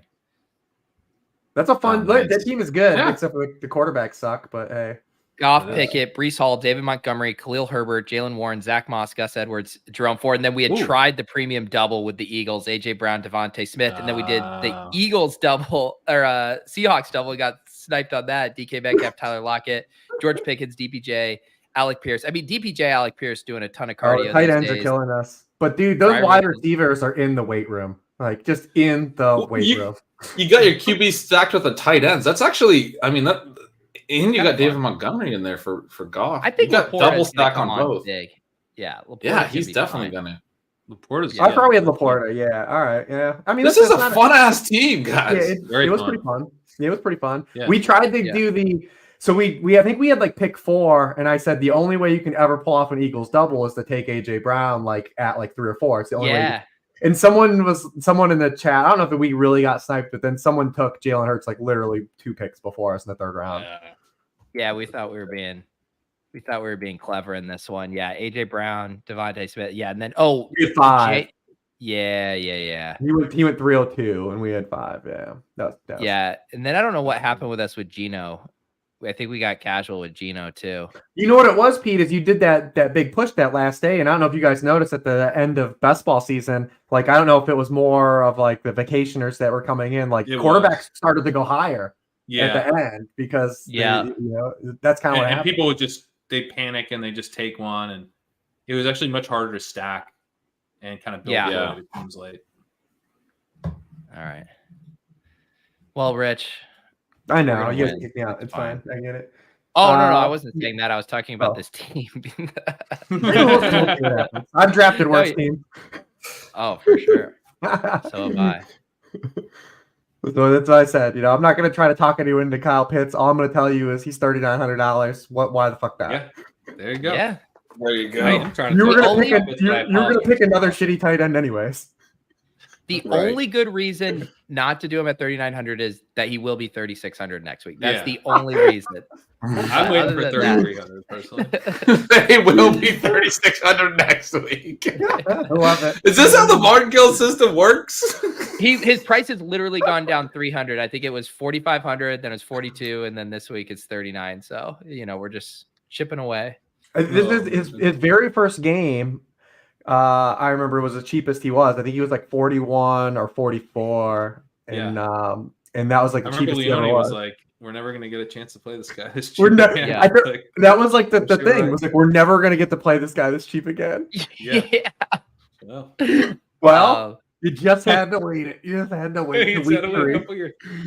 Never years. wrong, only early. I think he's good. Is he not good? I think he's good. Yeah, he's good. Arthur Smith. Yeah. Yeah. I mean, that team has a lot of good football players, which is crazy. Right. Yeah. Dude, Bijan looks like he's playing like old like magnet football, like where the dude just like moves around like and no one It's can crazy. touch him. Like, That little movie has that little. That's awesome. I mean, I just remembered. Speaking of Underdog, they just rolled this out. I know most of you guys are already on there. They're now doing a $500 deposit match. So it used to be $100 up to $100. It's now up to $500. You can use promo code SHIP. That'll get you a $500 deposit match. It's in as long as I've been doing this is by far the biggest deposit match. First time It's been depositor 100 for a bonus while. they've ever done. Yeah. So take advantage of that if you guys have been waiting to get on there. And we'll be doing pick 'em entries every Thursday night if you guys want to tail us. I know they're going to be launching the Resurrection mid-season Or best honestly, ball if you're in a tournament Gretsch soon. situation, and you gotta drive to Oregon or whatever, like Yeah. There you go. $500 deposit match seems Do like it. maybe it's worth a Do it try. for the $500. Now's the time to make the drive. I forgot I saw someone in chat remind me there's a London game next week. Jesus Christ. Is it really? What is it? 6:30 Oh, a.m. how are those for you guys? It's not fun. And the Seahawks played in Germany last year, right? Like, Yeah. what time did that game start there? The shit started at like 5:30 or something, 6:30. It's not fun. It makes the I'm not whole bad. day miserable. I don't. Because you're like, think I mean, I'm just like gonna I get up keep it early hard. anyway, but to get up and try to do your lineups before that, right? And you have to like check inactives, and you're watching that while you're doing the rest of your lineups. And then for me, it's like I gotta by the end of the long day of watching, I gotta get to bed and get up to write Stealing Signals first thing Monday morning.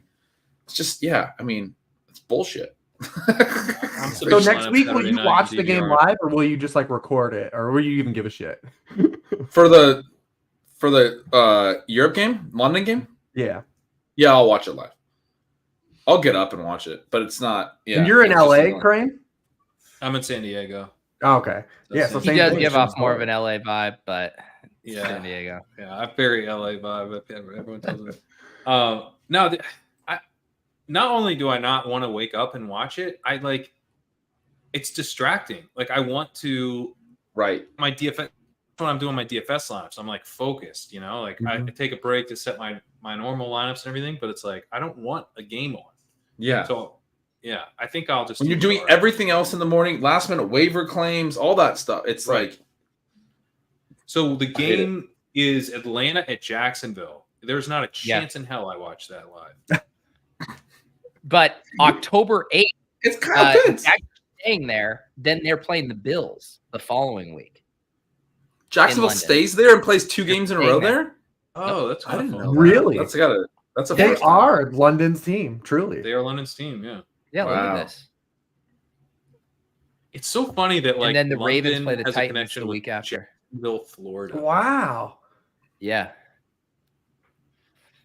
Like I know this. It's a great Jags Bills is going to be hot. We're finally giving the blokes over there a good one. looks. Yeah, here Dude, you I'm go, betting chaps. Jacksonville on that game. Decent football. They're going to be over there for a week, and the Bills are going to be flying over there just like for that game. Yeah. Well, what's the look ahead line on that? I think that's got to be a pretty significant advantage to have been there for the whole week. I think so too. Yeah. Got to be worth at least a few points. I wonder if the line will bake that in, though. It might. We're going in. Pull it up. Someone pull that line up right now. It's Yeah. got to be out, right? Yeah, it's got to be somewhere.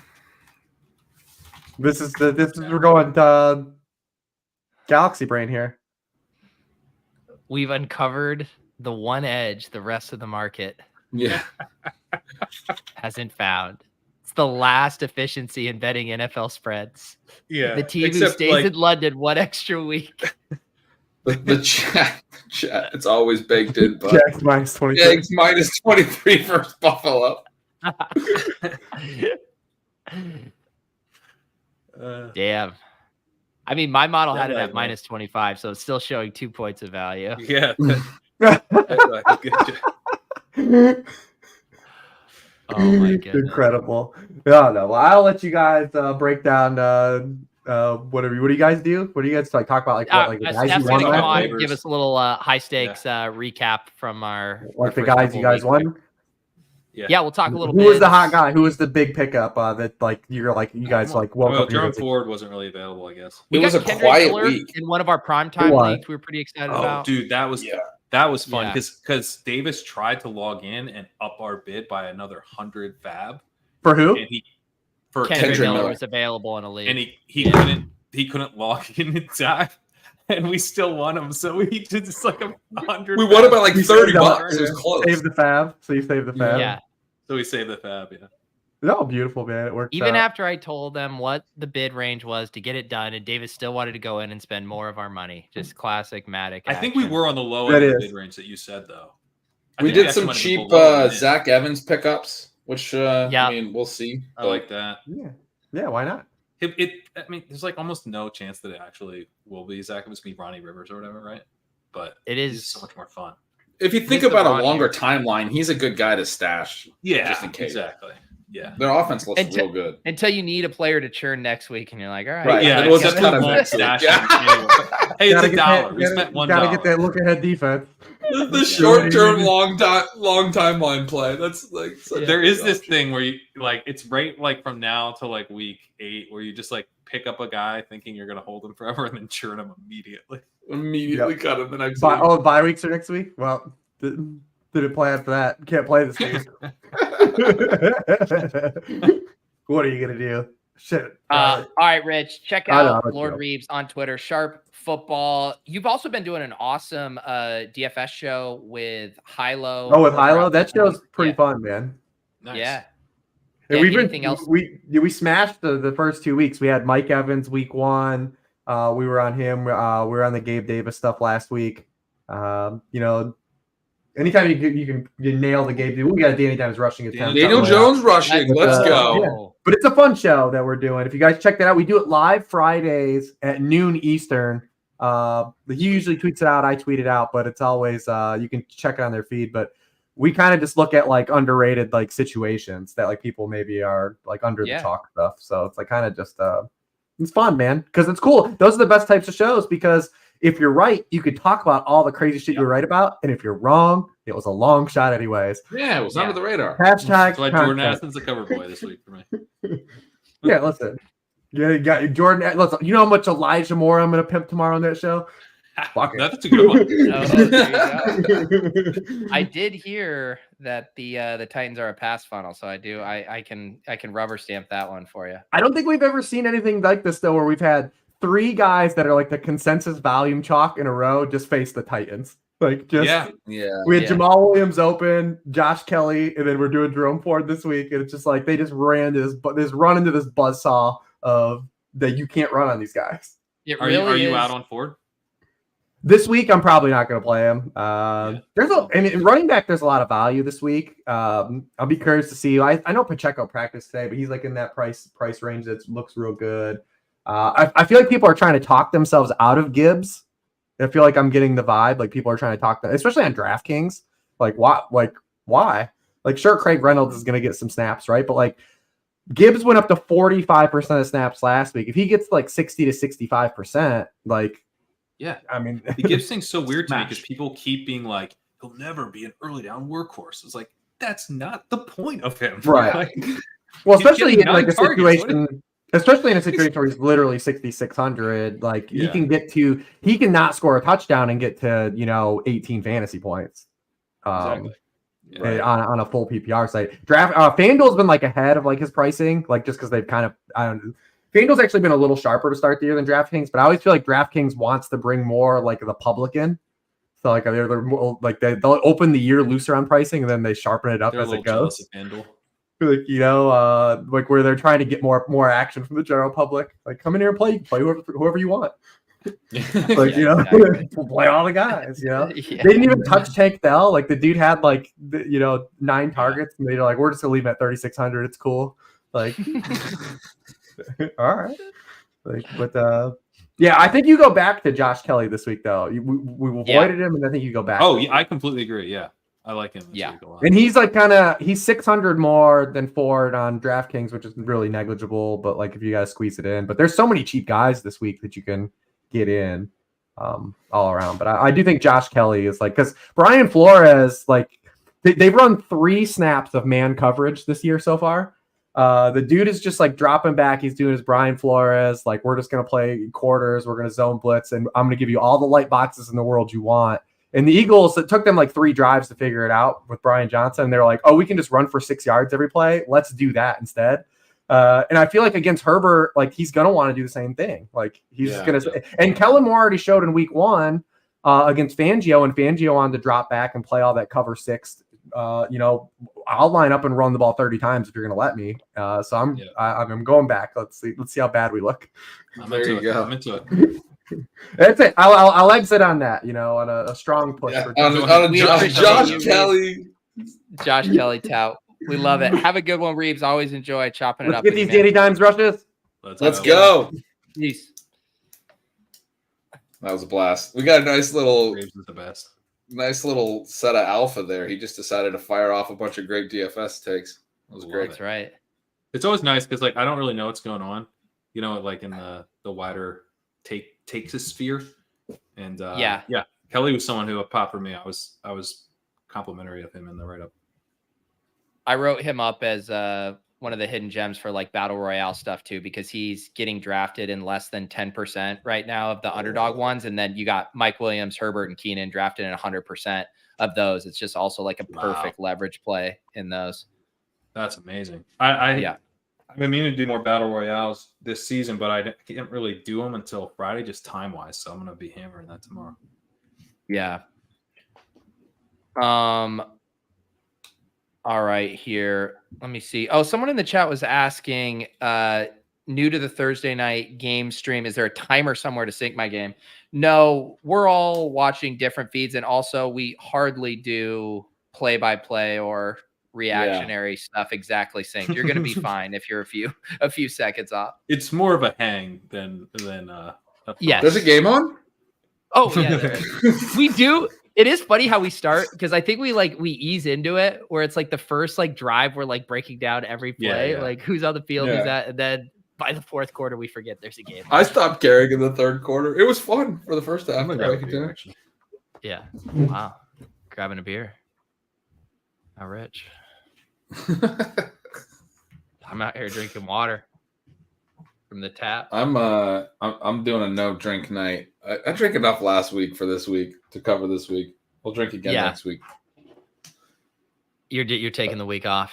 I figured I'd take the week off. Yeah, we did a big dinner last night with the fam for my daughter's birthday. Her birthday was last Saturday. Nice. Big 8-year-old. Yeah. Yeah. So I had a couple margs last night. Today's a clean day. There you go. Just got to do it. Got to pay the piper.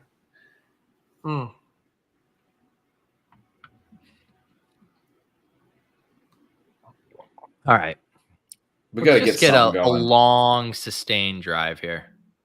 Oh, more Jawan Jennings. We couldn't get any Jawan Jennings even at halftime? I didn't know. Did we see anything with him I there? don't think we saw anything. But they have to punt. That's good. 17-6. Let's get I still maintain my take from the very opening of the game that the best thing that could happen for this game would be a defense or special teams touchdown by the Giants. For the Giants, for sure. Yeah. I'm with you. I don't even think he caught that. He's juggling that the whole way. Oh, yeah, it's incomplete. Oh, they called it incomplete. Cool. 4th and 8. A booming punt. Oh, that's a penalty. Did they not throw a flag? There it is. They All did. right. Yeah, So look, they did. Giants are going to start in scoring range. We might get a couple rushes here while they try to like feel them out. We need to get the Danny Dimes rushes going. We need to get the Matt Breida rush yards over. Our core pick. Let's go back to our core pick, Pete. Yeah. What are we looking at? How's that looking? That one has Debo, man. life. It has life, and if it hits, somebody wins $200. Yeah. Of Underdog credits. Thank you for reminding me of that. We gotta. So each week we're gonna be giving away $100 no matter what. However, it is tied to us winning our core pick 'em entry. And so if we don't hit that individual week, it rolls over to the next week. So we didn't hit last week. So this week's giveaway is $200 that we will, and I need to circulate that form in the chat. I know some of you guys filled that out, but while I pull this up, I'll get that form going here. Yeah, we're giving you 100 things to do all at once. What are you drinking, Pat? Drinking San Diego Brewery, a light IPA. It's called Treading Lightly. Ooh. Light There you IPA. go. It's 5.2%. A light IPA. How do you like it? See, I don't know what the difference is between a light IPA and a pale ale. I guess this is like maybe it's lighter calorie. I don't know, but it's okay. It's fine. Oh, it's only 123 calories. That's what it is. Got it. It's actually pretty good. Oh, Breida's only at 9 rushing yards. Yeah, that's not good for us. that needs to change. So McCaffrey's very close. Debo could get some rushing in plus script and only needs 12.5. What we need is 22 rushing yards from Breida. 23. Yes. All right. If you guys didn't fill out the form last week, I'm dropping this in the chat again. We just need your Underdog username and your YouTube username, and that will get you entered to win the giveaway when we hit our pick 'em. $200 if we can hit, and if not, it'll roll over to next Thursday. It looks like we got Lions Packers. That could be fun. Yeah. Little divisional rival game there. And then it'll be 300. And who knows, if we just never win, it means by the end of the year, we'll be doing like a $1,500 giveaway. So that could be fun. That'd be fantastic. Or it could be miserable for us. Well, we'll maybe just our keep core play will go down to Core 2 stuff. picks. Yeah. We'll have a few. All right. I believe we are good now to bring on Steph Miller. It's been quite a journey doing some tech lording. Steph, do we have you? Fingers crossed. I am here. Okay, she's There here. it is. She's Can here. you hear me? We can Yes. hear you. We can hear you. For those of you guys who don't know, Steph is the head honcho of our waiver operation this year. She's been doing awesome work for us, helping lead the charge on getting all of our waiver bids in, helping us with our start sits. Been absolutely crushing it. Has also launched a new newsletter called Fabulous Football. I'll drop the link here in the chat. This goes directly to her week 3 post. Make sure you guys are subscribed. Stephanie, how you feeling? Do you feel like you can kind of settle in now that we got Wednesday night under our belts? Yeah, it's always nice getting all those waivers in and being able to relax and getting everybody started and making sure that, everything is going perfectly. This was a lot, less stressful waiver week than the week before. I think was a lot bigger. Yeah. Yes. For sure. And Steph, do you want to address the allegations that ship chasing were the individuals who bid on Samson Nakua in week 1 and not? I did not do that. Luckily. That was not us. That was not us. So I am curious, how has it been going for you? We threw a lot at you. We have a lot of leagues, multiple sites. Do you regret taking this position? I guess I should ask you right after this at the start. I definitely don't regret it, but I do know why you kept giving me free things. No, I'm kidding. No, I think the first week was a little bit, trying to kind of just get in the groove and figure out like the best way to organize and run everything. But then, once I kind of stepped up and just took charge and said, okay, I'm not going to be nice and I'm going to just kind of hold my ground a little bit and tell you guys what's going on. And not you guys, but everyone in the league, and not depend on them to do too much. Is nice.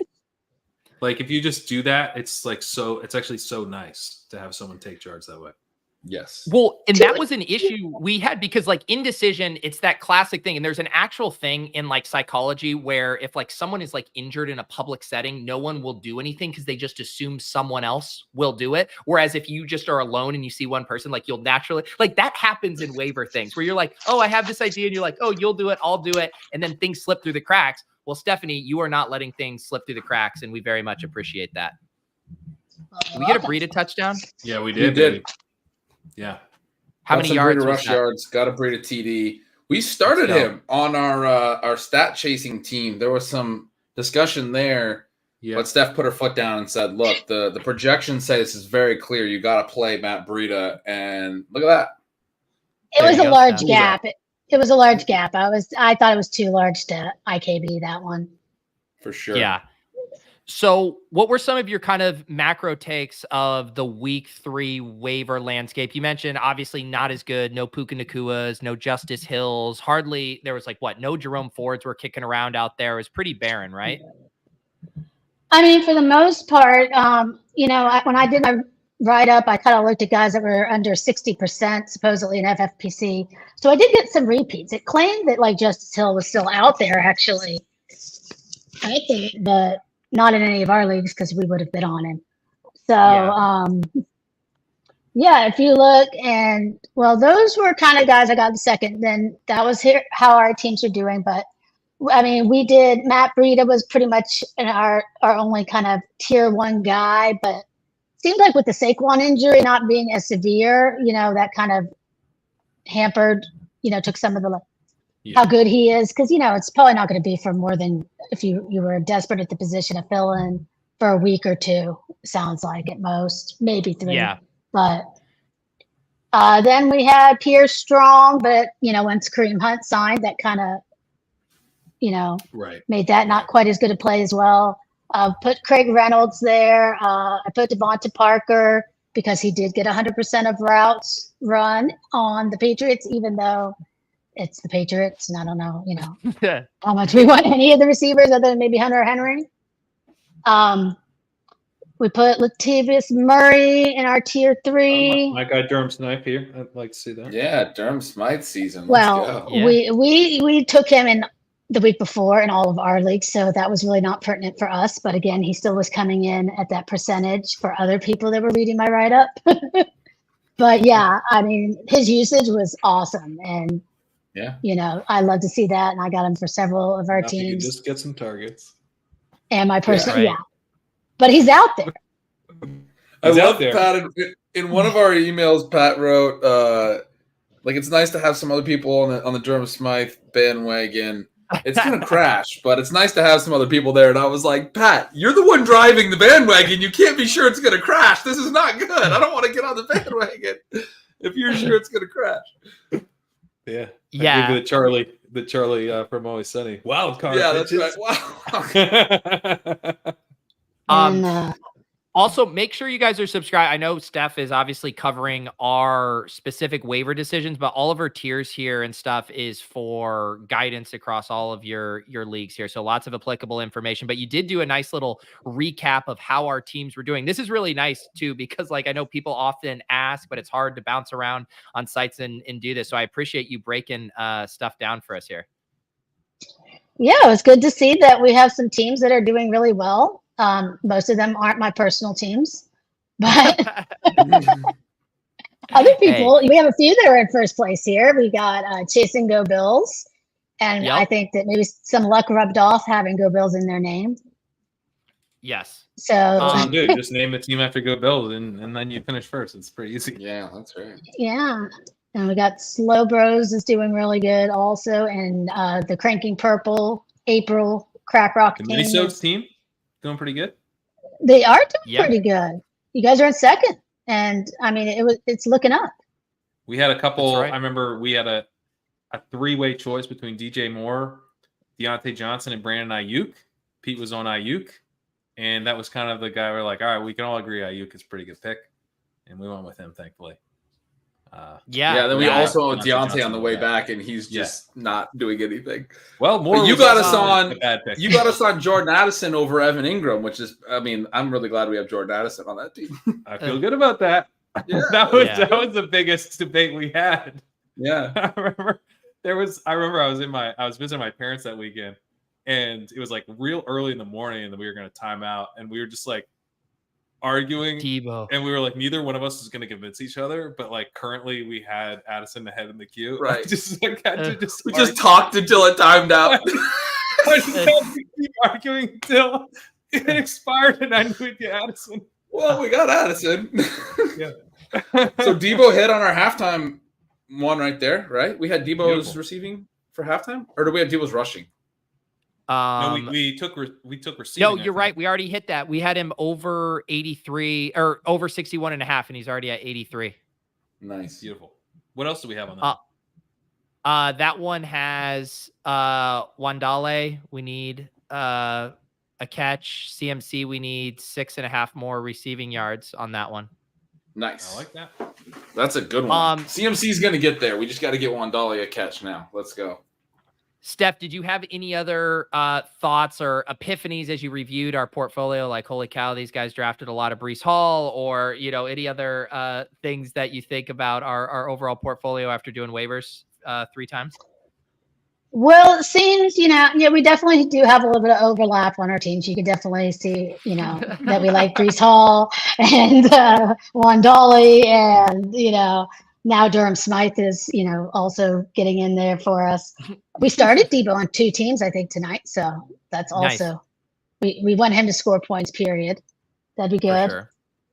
We have a lot of Kendre, and the team that we did it, we got him on waivers. And I think, you know, our bid was pretty close because the running up, you know, team wasn't far off. So luckily Davis didn't get in there to up the bid $200 or whatever. He also tried to bid like 50 something on the defense. I thought he was crazy, but now doing the main event, he's not that crazy because a ton of people bid like $50 to $70 on defense this week. And I was in shock because $3 is probably defense, my right? top. That's who everyone was. It's because it's more than a week, Not right? just the Chiefs. There was some. I mean, people bid that much, period. But Chiefs was the main one. But it wasn't just them. Yeah. So Steph had one of the funniest comments in Discord where Davis said he was going to try to log in and put more on it, and I was like, "Wow, that saved us." Wait, how much did that save us? And Davis goes, "I was going to tack on another 100." And then he starts cracking up. Steph goes, "Davis is very extravagant, I'm learning." Well, the whole thing is we've been like talking it out. I thought I gave like a very like solid bid range, and David's just like, "Man, dude, gonna tack on another 100. I want to go higher. Another 100 last minute. Go. He's gonna tack on another 10 or 15. He's like, "No, I'm just gonna tack on another 100." Every week, Davis is like, "Don't worry, I already put in the waivers," and I'm like, "Yeah, let me take a look at this." Davis, you can't bid $1,100 on this player. That's not a real number. And Liam's having to deal with this on the Dirty Boys team. It sounds like apparently Davis is wilding out. How do you feel about the overall portfolio? You think these teams have the kind of composition to turn into some juggernauts? I think so. I think that you know, we're in a good spot, and we got some hopefully guys that will be coming on. You know, hopefully we'll see Kendre do something this week, and have some other guys, you know, hit for us. Maybe some of our, you know, rookies will start to put up something. Did he we got a lot of JSN. I can't see the game, so I have no clue what's going on. My TV's behind me, which is good for our You're good. No, McCaffrey. I think that was a 7-yard gain. I think we're in the clear on all of the numbers. I think 32.5 was our highest number. Sorry to cut you off, Steph, but I think we just no, you're fine. If I'm not mistaken, that was a 7-yard gain. Fill out that form. We might have that form. It's possible. We're moving. All right. Ooh, they gave him 6 yards. We only got to 32. Was the halftime one 32.5? So the core one we got in early was 29.5. And then, no, we did hit both. The other one was 31.5. So we cleared both at 32. On halftime, we did his receiving again. At halftime, we need a half yard. We need a half yard for that. We need a half yard. Okay. But we hit a couple of them. We hit a couple of them. Yeah. All right. I didn't do them this week, so you'll probably hit. I did last week when we didn't hit. We got close. That was a frustrating one. That was frustrating. But I got you guys some players also for $1 this week that like other people were spending $300-400 on, $200 on in other leagues. That's awesome. an underrated edge in these. Just getting those guys real cheap. You save the money, but they're guys who probably are worth like, $50, but you just say, hey, bid a buck. If we get them, great. And that's one of the advantages of having a bunch of teams in it. Well, Steph, we very much appreciate all of your work, keeping us organized, keeping us on track, keeping Davis logged out of our accounts. It's all very important Davis work. Did that on his own. Yeah, that just worked out. I'm dropping the link to Steph's newsletter here, Fabulous Football. Make sure you guys are subscribed to that. You can follow her on Twitter as well. I'll drop that link in the show notes. Steph, glad we could get the tech worked out, and excited to have you swing by here on Thursdays to give us the recap of what went down in our high stakes leagues the week before. Thanks for having me. And let me give one quick shout out to my thumbnail. Miss Hope helped me make that. So if you guys need some thumbnail work, maybe she might be for hire. There you go. Hire Hope Bishop. We will definitely do that. Have a great one, Steph. We'll see you next week, same time. You down for that? Sounds good.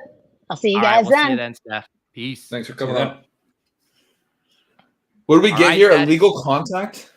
Steph brought some good luck there. A lot of good luck. Yeah. A lot of good things happening. So we got a first down here on 3rd and goal. They threw.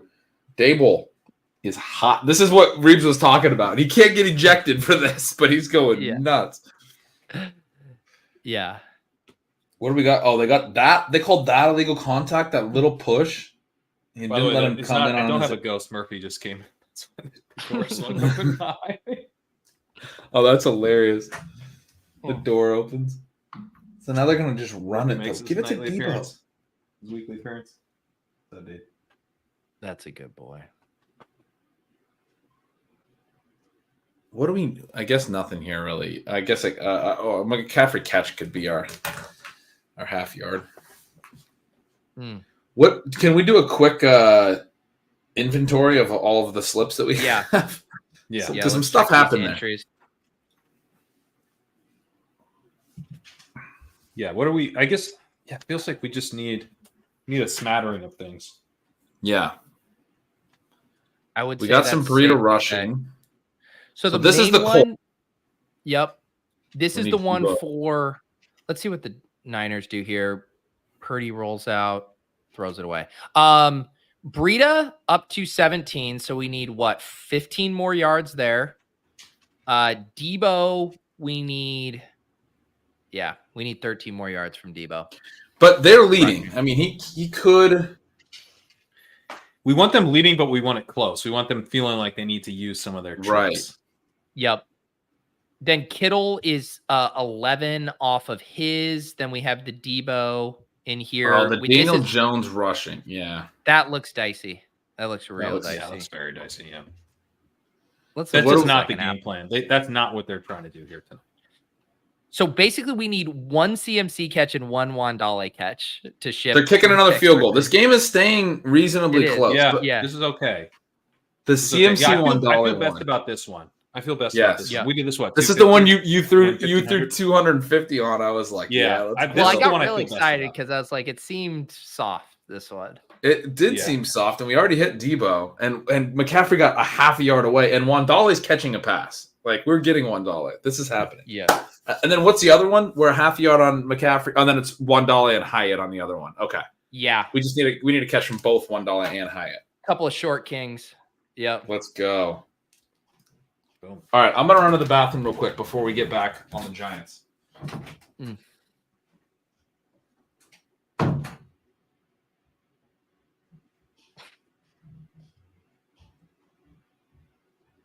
Brian Daboll, his head looks like it's going to explode every time he screams. He does have that vibe. All right, Giants. Just one scoring drive. Is that too much to ask for? So that's 1,500, the one we have, the one that's Yeah. looking best. And then the cores to win what? The cores. That was 3 picks for 600. Okay. I got like- very trigger happy on that that Debo CMC $1 one. Just got excited. I'm kind of glad you did because I think that is our best one. Yeah. Man, just CMC just not getting it on that one though just stings. It's like, come on. I know it's annoying. Yeah. How much CMC did you end up with in best ball? I think it was about even. Yeah. There was About a even yeah, I should check.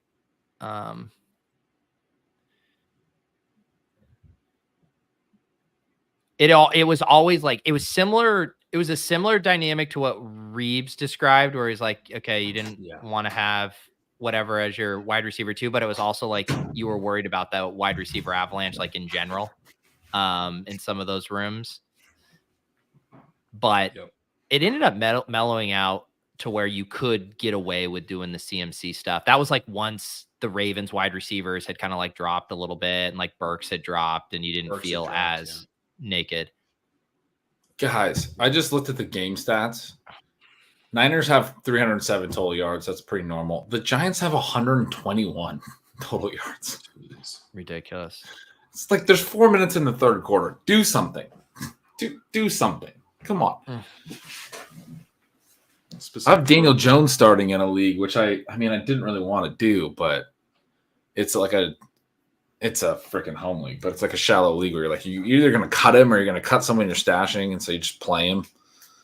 This dude has 112 passing yards and 5 rushing yards and no TDs. It's not a good line. I don't understand why they're not using him as a rusher. Yeah, it's weird. Like it's over. He's not going to be good against a defense like this. Like he just isn't. So run him. Yeah, he should have 40 rushing yards right now. Like, what are they doing? This is actually, I think, one of the underrated elements of why it's bad to pay a guy like Daniel Jones, because then you start to think like, oh, but what if he like gets hurt and we can't, like, we're tied to him for like 2 more years. Like if you have him on the franchise tag, you could just like, dude, let's run him as much as we need to. They came back from the commercial showing Dable talking to 3 refs. Exactly what we were talking about, where he's just like, he's trying to get tossed right now. He's trying to fire up his team, but you don't. But you can't get tossed as a coach in the NFL, so it's just not gonna. I mean, happen. you can. It could happen theoretically. Yeah.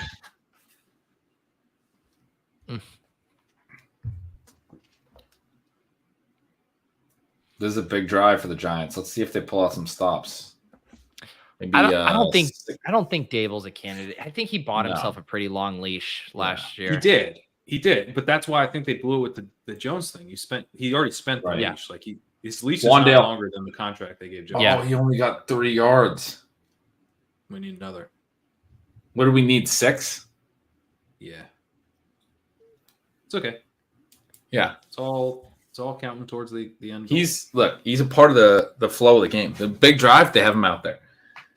I mean, that could help us a lot, actually. If he gets that, next little short dump off catch, we're good. Yeah. Then we just need CMC to get 1 receiving yard. Is Hyatt out there at all? Has he been playing? Is that him at the bottom of the screen? Understand why. Yeah, he should be. No, that's Waller. Are they not playing him? No, Is he not healthy or something? What's going on?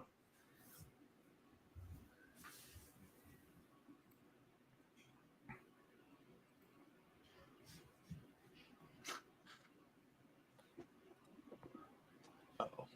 Hang on. Murphy needs to go outside. Let me back.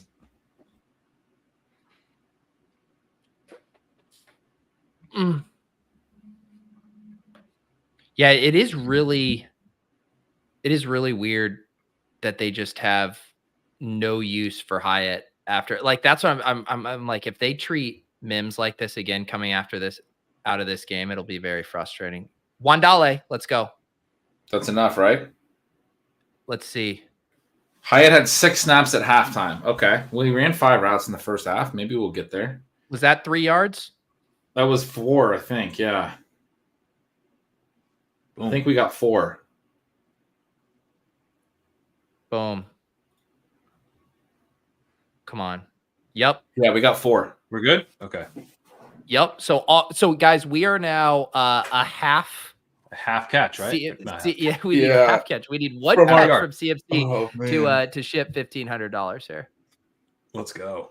Man, that line. Maybe that's why they got us, That is because you get used to it. You're like, Oh, was that Hyatt? Oh no, that was Slayton. Was that Hyatt? No one knows.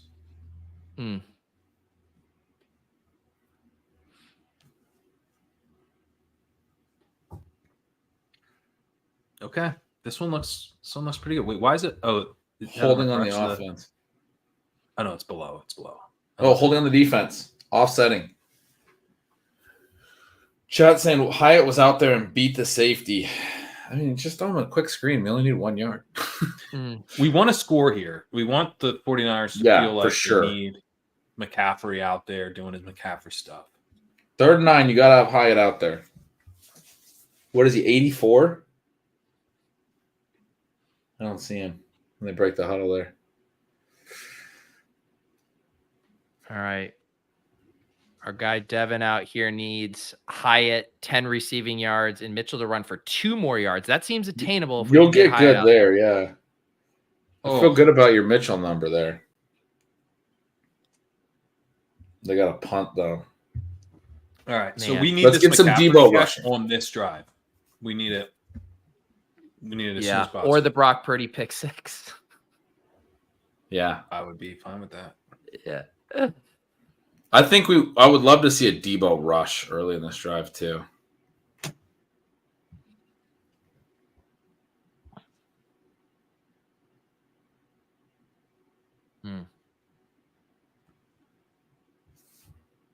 All right, little screenplay to CMC. Just get him rolling, That'd be perfect, right? It really would be. Nice start to the drive. I mean, just from a play calling perspective, it'd be so sharp. Yeah, no, I don't care. I don't care about our bags whatsoever. We don't care about that. Just really kind of to energize the troops on San Francisco, I think. I mean, it's more about the ball. Hyatt's number 13. Wasn't he 84 in preseason? Did I make that up? What do you care? I don't really care about the numbers, but I do think a receiver number ideally should be in the 80s. Yeah, I think 88 is the platonic ideal of a wide receiver number. Like Des Bryant, Demaryius Thomas. Yeah. It's a gorgeous number. It's a gorgeous receiver. That's completely agree. Hyatt was 84 in the preseason. He's 13 now. 20s. Yeah. That's how I feel.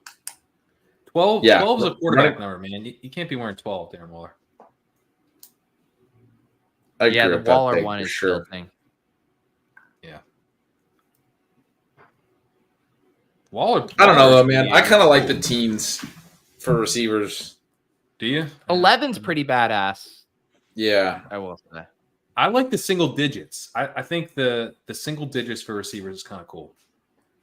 I like that too. Like Pitt's wearing 8 the best? is cool. Who has the best single digit? I always thought 1 was cool. 1 is cool. My guy John Ross from UW wore 1. Shout out. Nick says Devontae Smith 6. That's a good one. That's a good one. I like the Ravens are Odell Beckham's 3, Zay Flowers is 4, and Rashad Bateman is 7. So the way I remember it is like they literally add up to 7. So like it's right. Ridley 0. I like 1, man. Is there any good ones? KJ Hamler was 1. That was cool. but he wasn't good. So that's what was your guys' favorite number when you were like that you asked for on jerseys? 4 and 10. Okay, for any particular reason? I was 10 when I was really young because this is a true story and it's got a funny connotation now. My parents went to the University of Iowa, and while they were there, B.J. Armstrong was a star at Iowa. Then he went on to the Bulls. He was a part of the early Jordan years, point guard. So they were going to name me Benjamin Joseph and call me BJ. And then I was named on my mom's brother's, or I was born on my mom's brother's birthday, so I'm actually Benjamin Corey, but they still called me BJ. All my little T-ball trophies say BJ Gretsch on them, which is just like, I mean, it's just kind of a funny nickname. Like as we got older, people were like, very funny when your name isn't BJ. Yeah, right. No junior in my name, nothing. But he was number 10, B.J. Armstrong, and so I was kind of like named after him. He's a Benjamin as well, I think, if I'm not sure. Yeah. If I'm not mistaken. And then 4, I didn't have a good reason for. I think Harold Reynolds was a second baseman for the Mariners when I was a kid. I'm pretty sure he was 4. I played second base in baseball, but I didn't have like a strong reason for it. I just liked 4. Yeah.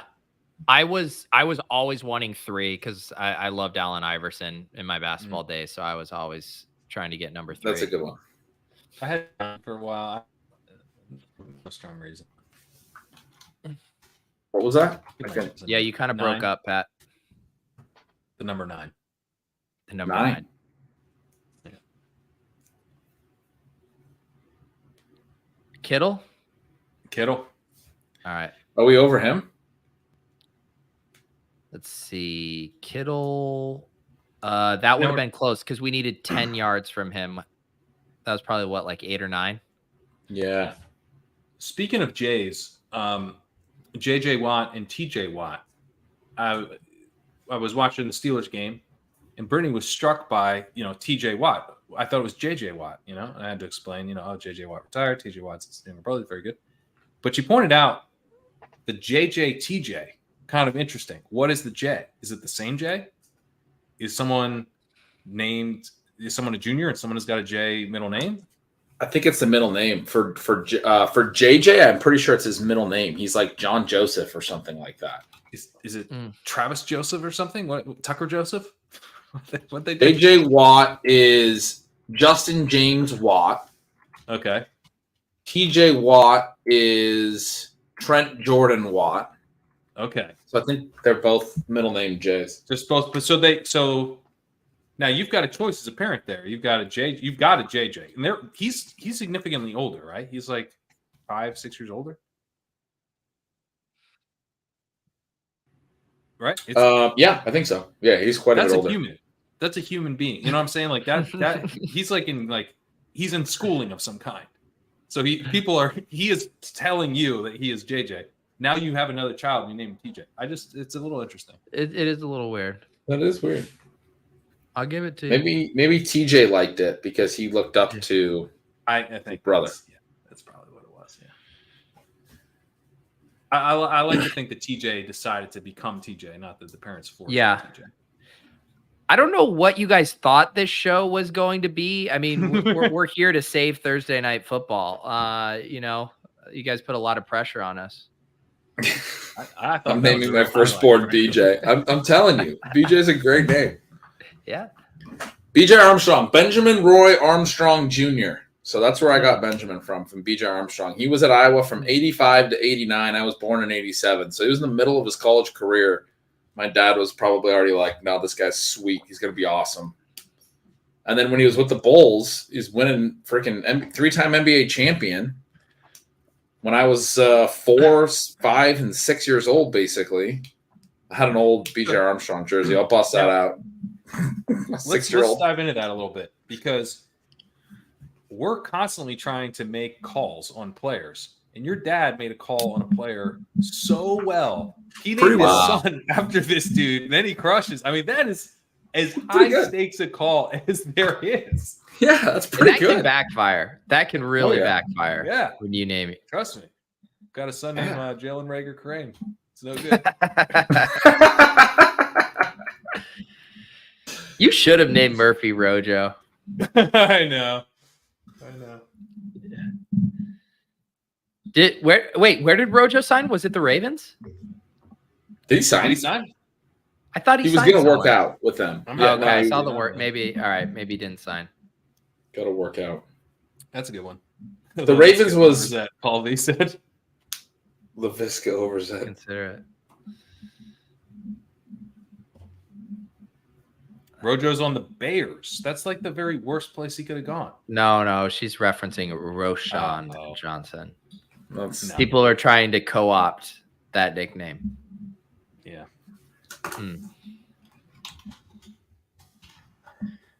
I feel like this half-yard CMC pass catching sweat is going to be pretty. It does start. It's starting to feel bad.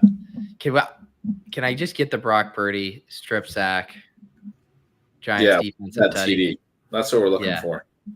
The Giants have 112 yards of offense still. What do they get to on their last drive? 114 now? 127. Woo! Guys are really moving. It's still a one-score game, though. I mean, it's not like that. You throw that play out of your playbook. Right.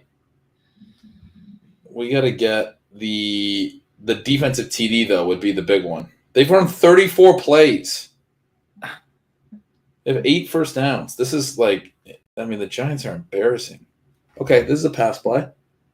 Yeah, but I don't even know if it's Kittle. All right, so we got the Kittle now. Oh, Kittle's still going. So what's the Kittle on? Kittle's on a 5? Yeah, he's on the 5. We do Daniel Jones scrambles. Dude, and this one is Daniel Jones and Breida. Or no, sorry, we still got the Debo one, so that one's still a long shot. Oh, yeah.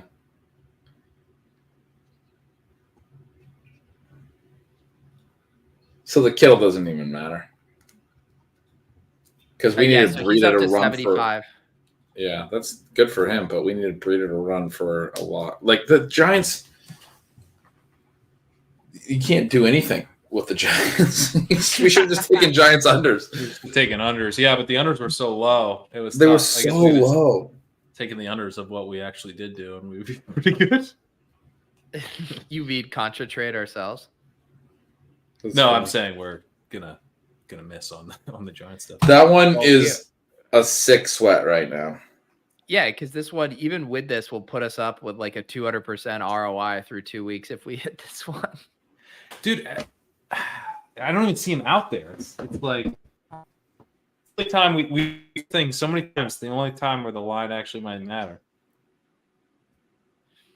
Well, it is funny because in our other ones we have the CMC at 29.5. Here we had it at 31.5. That's why it's so bad. It's so tilting, man. Come on.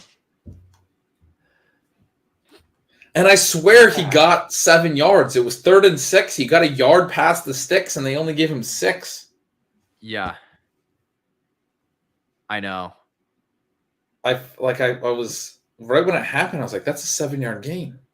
We need a real-time stat correction. Yeah. What's even the Elias Sports Bureau doing right now if they can't review this shit in real time? You have to wait till Wednesday to officially process stat corrections. We can put a man on the moon, but we can't fucking process stat corrections in real time. It's because Elias has gotten too big, dude. He doesn't do them real time anymore. Elias is phoning it in these days. He really is. What the hell, Elias?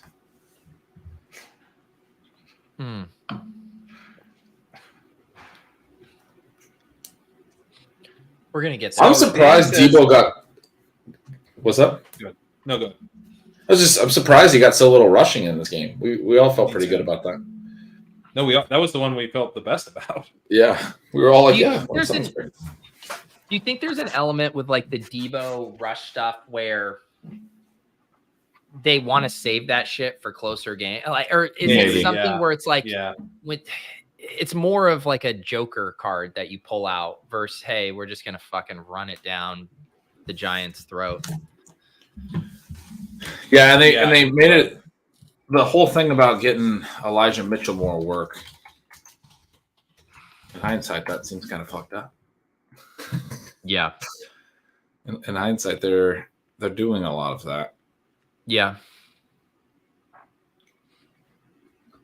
But I mean, even like you go look at his game log from last year. He had 1 carry twice and then 2 or more in every other game of the season, and most of the time it's 3 or 4 carries. Like I think there's something to what you're saying, but also they usually at least give him a couple carries. Oh no, that's not even McCaffrey. Yes. Oh my God. He didn't catch it. No. Oh. Damn it. I will just say, Shanahan, we don't even need that kind of heroics with our pass to CMC. Right. It could just be a really little dinky dunky check down. Holding on the defense. First down. So they would have declined it if he caught that. God, that was it. We had it. Yeah, we could have declined it. They could have called it a TD. But wasn't it, I don't think it was a completed catch, right? Didn't he drop it at the end? Or did it got slapped out. Oh my God, he has it in his hands. The DB knocked it out. Oh, that hurt. Brutal. And now Mitchell's back there. Back into Mitchell. Come on. God damn. There you go. That's what we need to see. Yeah. Now we need 2nd and 12. This is what we're looking for. Yeah, we need 2 long downs here. One of those sets up for the screen. But they're leaving Mitchell in. No McCaffrey. Shanahan, do the right thing. Dude, if he runs a screen to Mitchell here, that's what the play call is going to be. A swing. You're right. This is going to be a screen to Mitchell. That's going to suck. Come on, dude. Yes, balls will be smacked if this doesn't hit. Oh my God, it's a pass. Dude. Oh my God. Hey, you know what? I think you lost large. Yeah, that would have been terrible for us. That would have been bad. Really that would have been real bad. Bring the real pass catching back in for 3rd. Yeah, shocking that you take the pass catching back out and the pass catching play doesn't work. Yeah, because CMC would have made it that guy miss and then gained 10 yards. I honestly think he would have. Yeah, I do too. Actually, I'm one of those half on the nose, half joking ones. Yeah. All right, we got CMC back out there. We have CMC out there, and he's let him. Just want to get an easier field goal. That's that. I mean, because the Giants can't move the ball. Like that might be the last pass Purdy throws in this game. No, we need the Giants to get something going. Miss this field goal. That would be good. Oh yeah. Block Giants would get good field position, potentially. Yeah, block field goal, good field position. Keep it close. Shank it. 36 yards. Come on. Why is no one doing the all I heard was that we were just going to get the Patriots thing. Yeah. Everyone's going to be running around, knowing the kicker cadence, and I haven't seen it yet tonight. What's up? Where was that at? Oh, that Dolphins thing? Yeah. That was going to change kick blocks forever, I thought. Yeah. Connor Hughes, Giants rookie wide receiver Jalen Hyatt has played just 9 offensive snaps tonight. Daniel Jones hasn't thrown one his way yet. Thought after the Cardinals game he might be featured more. Hasn't been on the case. Granted, NYG are clearly focusing on quick passes. I don't know if they're focusing on it that hard. What's our Hyatt Wan'dale third leg from halftime? Let me pull it up.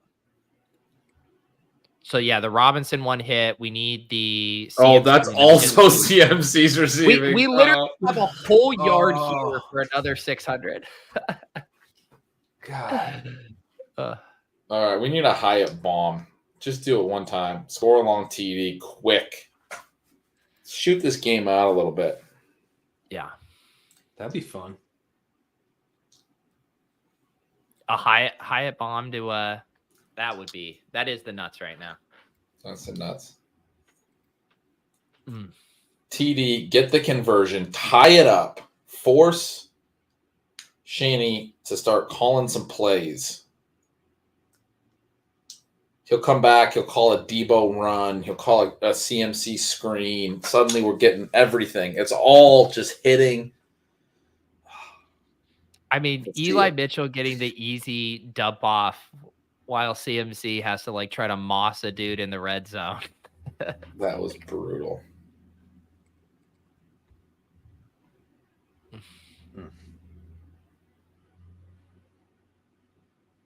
The Giants are continuing to let up explosive plays. They've let up 7 tonight. It's been to like Juwan Jennings and stuff.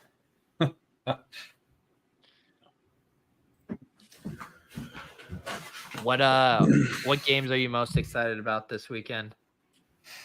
Chargers, Vikings. Chargers, Vikings. I think that one's fun because you can play it through Addison. I have this like, I don't know how exactly to do it in DFS, but I have this. And this like sometimes I get these things early in the week where I'm like, oh, you know what I should do, and they almost never work. But I kind of want to do the Tyreek Alpha game, and then you stack the Chargers game without Jefferson.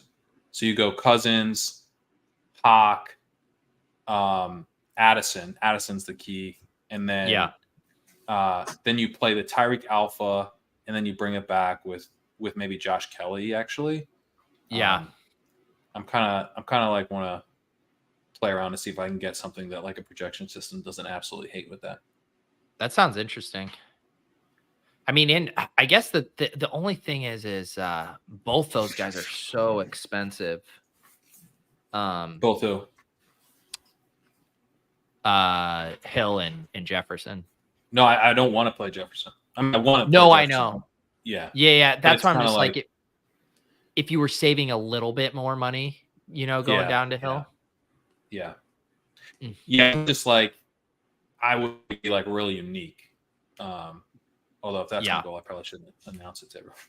But the Pat, no one's playing the like 300 person contest you're playing. You're fine. No, I wouldn't put this in a 300 because I think it's more of like it's more of a high ceiling thing. Like you're kind of it's a little thinner for 300 person, small field stuff. Like I think I would try to put this in like something. I mean, maybe like a double spy, like nothing like I don't really play the Millie, but something that's like a little bit harder to take down. Yeah.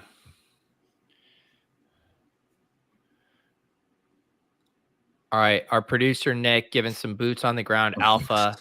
Good time to hit the unders on Baltimore, Indiana. Washington, Buffalo, tropical depression is coming through. High winds and crazy rain. I think the lines have already fallen some, haven't they?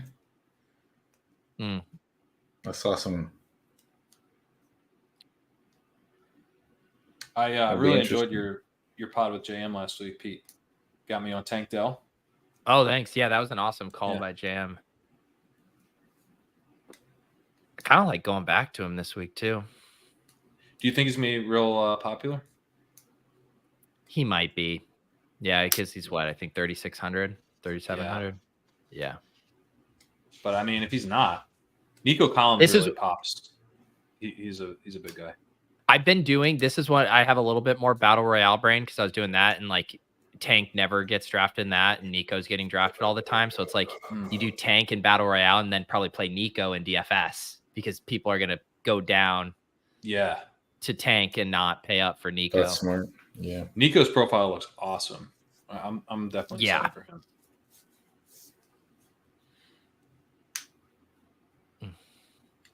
All right. Can we get a drive, Giants? How about a drive? Let's make this fun. Throw a pass to Jalen Hyatt. All right, Zach must be watching the All-22 because he said Hyatt ran around. He knows 22. Is that That's him on the bottom of the screen. Yeah, that's him. It's him. Yeah. They just circled him. Oh god. So they must have the over as well. Oh, come on.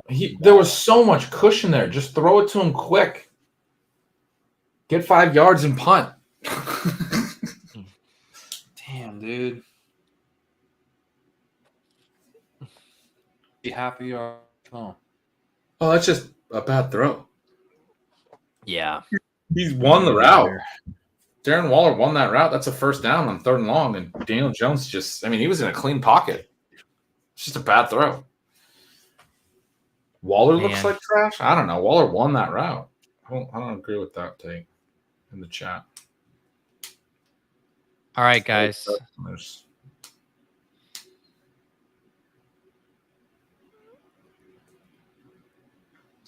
CMC.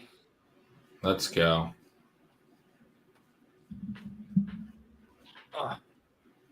We got to get something. That halftime, winning that halftime one would be sweet. It sure would. I got excited for a second. I wanted to get a beer, but I could still hear you guys. And then I heard CMC and Let's Go, but there wasn't enough to say. I'm sorry. Yeah, I need more context. No, I read the vibe, but for a second I was like, I'm gonna grab some more water. Is it like Giants wanting like to do? Don't you get guys like? I know Jalen Hyatt profiles as a down the field wide receiver, but don't you get him some bubble screens? Get him a chance to show that speed in space. It is strange to me, yeah, because it's not like everyone else is rushing, right? Yeah, yeah. I don't really understand it. That's what was so fun. Like part of the, and I'm literally taking nothing away from Puka. I think he's incredible, but like watching how easy of looks that they get him in that offense, it's in the way that they do motion with that. And I apologize for trying to talk a little ball, but like they make it so easy on those wide receivers to get open and get the ball.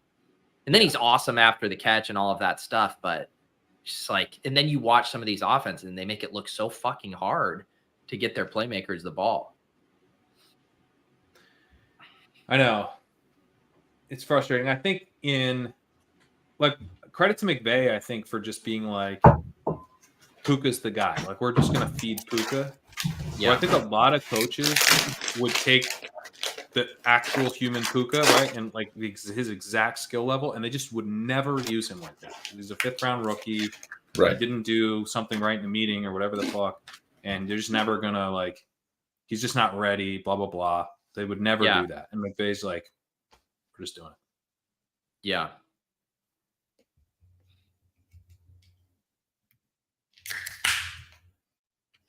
Yeah, what is it? Was there the did someone tag me in this? I think Kendall tagged me in this. Was there a breakfast narrative with Puka? Well, the thing I've seen is that people are there's an actual breakfast narrative? Yeah. Yeah, so yeah. He asked to sit in on the breakfast meetings that Stafford and Cup famously had last year. We just heard about this like today. It just got reported. A bunch of people were like, couldn't report this in in August, so we would have known that he was like the third wheel on these breakfast film sessions. But yeah, apparently he's like been doing it, like sitting in with Cup and Stafford the whole time. Oh my god, fucking Eli that's Mitchell. So bullish. How do we not know that?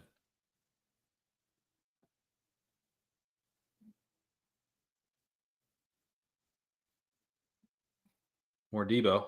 That's good for our actual high stakes teams. God, Debo's so grown. He's so good. Uh-oh. No. That's not good. Come on. That's the last thing we need is Shanahan being like, oh, yeah, my star players can get hurt. Let me take out CMC.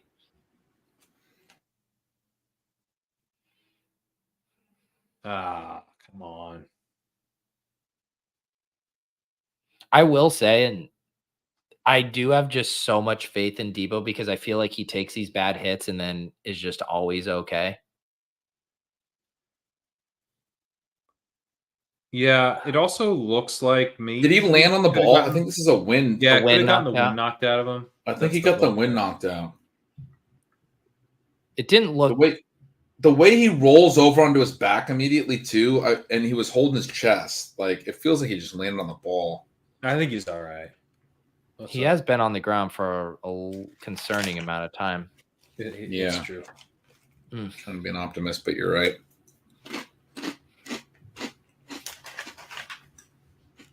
Man, it's been a rough year for injuries, guys. Yeah. Yeah. I know it was our first main event team we did where we took both Ayuk and Debo. And it's like, I'm pretty sure we didn't start Ayuk the week he went off. We are starting Debo this week. It is actually like impossible when you're drafting in July to accept the amount of injuries that will come. Like, it is truly impossible for you to, like, comprehend it. You know? Like, oh, we're going to take Deontay. He's going to, like, be out 4 weeks right away. Like, Ayuk's going to miss week 3. Like, you know, it's just... It's crazy. Yeah. And those are pretty minor, you know, compared to some of the stuff we've had. In that league, we have Debo going tonight. He's up to 15.4. We also have Jake Moody on that team, 11.6. That's the team where we're just jacked up at wide receiver. CeeDee Lamb, Debo Samuel, DK Metcalf, AJ Brown, Deontay's hurt, but we have Jordan Addison and Brandon Ayuk. Should we starting Addison this week? No, well, that's what I was just going to say. I would love to get Addison in the lineup. You probably have to bench Metcalf to make it happen. I don't know how you set AJ Brown against the Bucks. Yeah, I don't think we're doing that. And you can't sit CeeDee Lamb. No, you can't sit. It would have to be Addison versus DK. Chat's telling us Debo walked off under his own power. All right, sweet. Love to see that.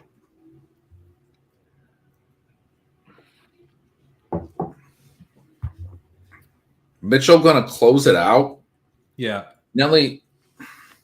Good vibes only around here, Nelly. Yeah, you must be real fun at parties, Nelly. Yeah. Jesus Christ. I have to get out the band hammer. I'm gonna have to get Pete banning people. This time. That's a time. I think that's more timeout. All right, I'll give Nelly a warning. I feels a little. I give him a warning. Yeah, Nelly gets a warning.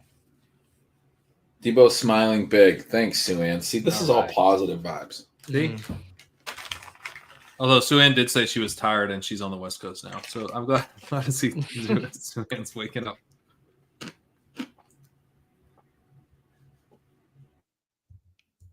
No McCaffrey, I don't think. No, I think that's Juszczyk lined up running around. Yeah. You know, they're still throwing too. Is it a bad sign that now Kittle's getting targets? It's like, shouldn't they be not using Kittle? That they don't need him? Well, that's the thing. They clearly aren't in we're salting the game away with Eli Mitchell mode if we just did back-to-back passes to Debo and George Kittle. Right. One catch from CMC. One catch. I feel like they're trying to get some stats for these guys, honestly. Really? It feels a little like stat padding. They're up 11. There's 9. Oh, that's McCaffrey, isn't it? No. Juszczyk getting the carry. All right, now you bring on McCaffrey for a screen. The other guy's got a catch. It's McCaffrey's turn to get a catch, right? I mean, it's only logical. Out there. Come on. One catch. There he is. He's out there. Okay. One time. Okay. Come on, guys. Okay. Little screen. Little fake, little dump off. Go fake the run, throw the little screen behind the fake. It's so good. It's the right play call. Yeah. Dude, Gretch. You know ball, dude. No ball. Oh, they're in the shotgun. This could be a little swing. Come on. Don't hand it off. No. Why? Everyone knows. What's even the point of that? Somebody in the chat was sweating is rushing and needing a couple more yards. So congrats to that person. All right. Well, congratulations. I hope that did it. We're happy for you. There it is, Jason. Thank the Lord. No, thank CMC. So Jason hit? All right. Sweet. Yeah. Oh, Jason on the 0.5 rush yards? Nice. Oh, 5 pick parlay. That's hell awesome. yeah. Good work. There you go. Yeah. Okay, so CMC. Okay. So leave him out there and let's get it on the catch on third down. Will was the one I saw. He said, thank you, fellas. He's the other one that was sweating the over on CMC. Third down.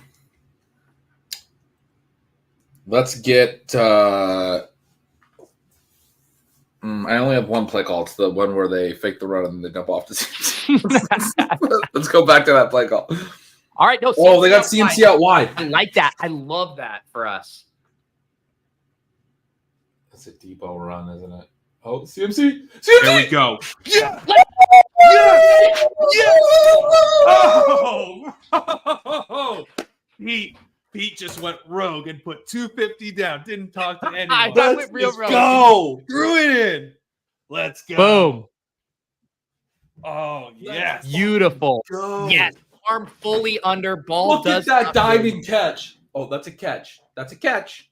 Confirmed catch. Oh, yeah. Shippy. Look at this, There guys. we I'm go. seeing green. I'm seeing green. Woo! Boom. That was big. Now we can still get the Jalen Hyatt catch and win the other one, too. That's That's true. right. That's true. Yeah, that unlocked another one. Good point. We got another sweat. Look at that. 15 hundo. Boom. That was nice. That was very nice. Boom. for us. Wan'dale Robinson, 21 receiving yards, clears it by 1.5. Debo, 102 receiving yards, clears it by well over 40 there. CMC, 34 receiving yards with a 32.5 higher and lower there. Beautiful. Beautiful. CMC. I will not Venmo Pat. I will not.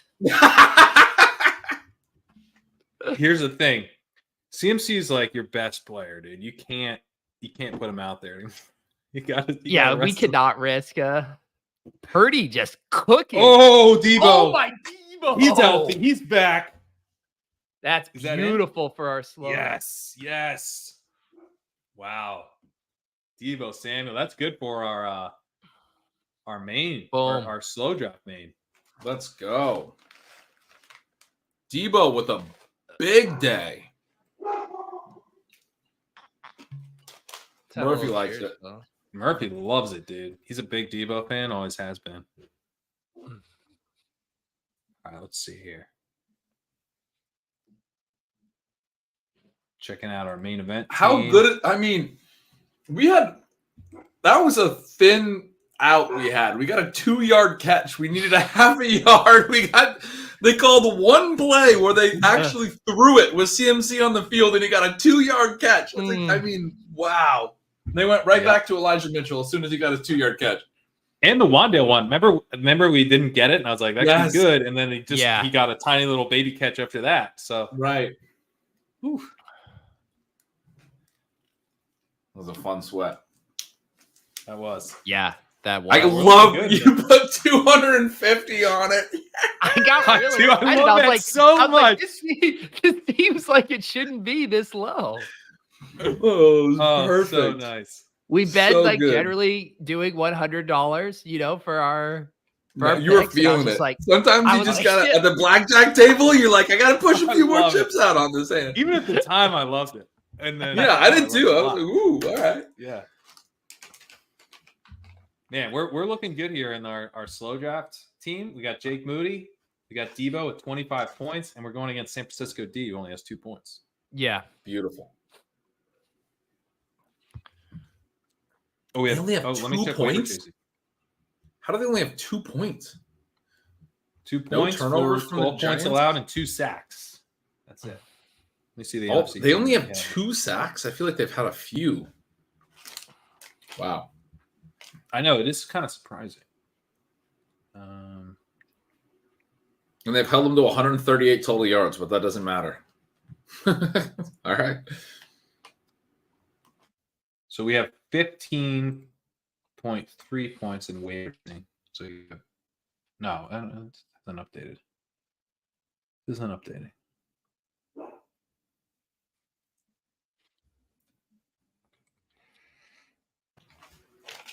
We also reminder. Oh, go ahead. Oh, no. I was just going to remind people about the giveaway form here. If you guys weren't, if you missed this earlier, don't fill this out twice. We'll just have to go remove duplicates. But if you haven't filled this out, this will get you entered into our giveaway, which is centered around our core pick 'em, which isn't looking too hot here.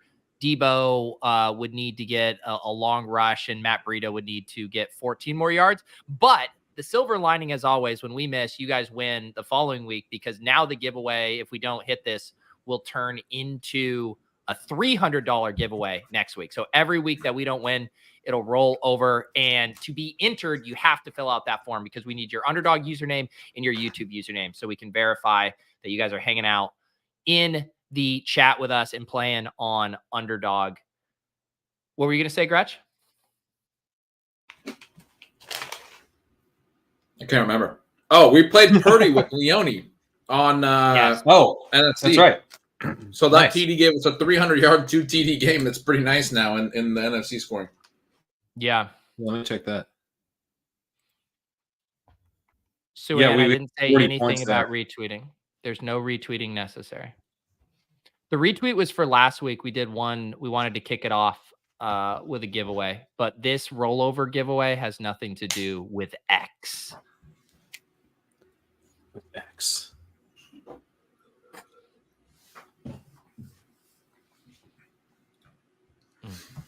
Dimes, run your ass off.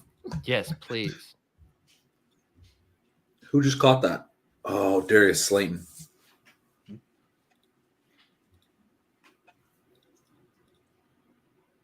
Is Hyatt even going to be out there? Oh, there he is. He's out there. 13. Saw his helmet. We got Hyatt on the field, bottom of the screen, lining up. They're in like press man on him. Dimes is just like, I don't want to throw quick. That's a Darius flag, right? Slayton. Yeah, there you go. Can't do that. Oh, don't do that, He's Slayton. pissed. No, just take He's just pissed. take the flag. Don't get another flag, idiot. Come on. We need a first down. We don't need offsetting dead ball fouls. And then it's third down still. That doesn't help us at all. No. Oh my God. I had to go pull this up. So Vadim says, go look at the team leading weekly winners. And, it's kind of like the people who like stack up the first game, like on like Thanksgiving or whatever. So they get like the screenshot equity of being in first. You got Brock Purdy, Sam Darnold, and Trevor Lawrence, CMC, Eli Mitchell, TDP, Kyle Juszczyk, and Jordan Mason, Deebo Samuel, Ronnie Bell, Jawad Jennings, Danny Gray. Someone fell victim to the star method, I think, on this one. Cortland Sutton, I love a rogue Cortland Sutton in there. George Kittle, Charlie Warner, and Ross Dwelling. All three tight one. That's so good. They would have to score 100 points. Oh my God. That's amazing. Yeah. Ronnie Bell before he was cool. That's hilarious. Yeah. Ronnie Bell. The Cortland Sutton and the Trevor Lawrence are very funny. Yeah. There's Hyatt in motion. He's just running deep. Oh. Well, was it him? No, it's not Hyatt. It's Slayton. Best wide receiver on the Giants. I'd bet you on it, but I can't. This might ultimately be too much power for me, Pete. I just know that you'll never call me on any BS and go, all right, side bet.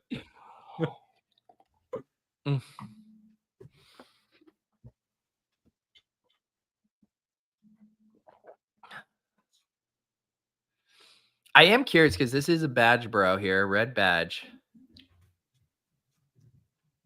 And it does like even though I would love to attribute this to the star method, this is the star method on steroids. Yeah, I mean, this is not what the star method. Although I never played weekly winners. I think I did one team. Put some money back in the ecosystem. This strike, trust me, dude. I put the money back in. I just didn't do it in weekly winners. That strikes me as the scientific method where he just had a hypothesis that maybe the way to do it was to stack everyone from one team that's really good and then wanted to test it. I was like, I'm going to draft a team this way and see what happens. All right, Hyatt's got. Oh, he had his man beat on the inside, and he didn't have time. Daniel Jones didn't have time. Hyatt was at the top, got an inside release, and was open.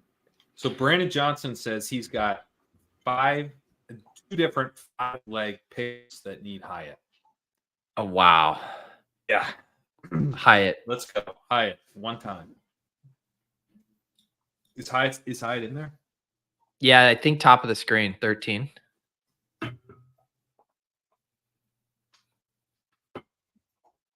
Oh, come on. Oh my God, Matt Breida. You literally ran. Where are you going? Why are you running the wrong way? Dizzy.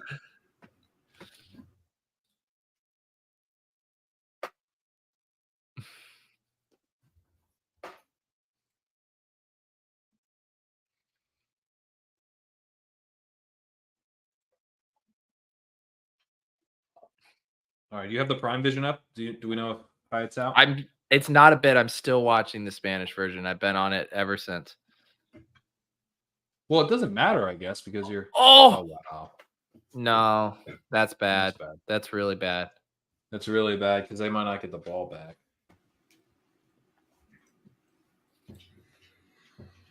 Dios mío. Yeah. Yeah. Damn.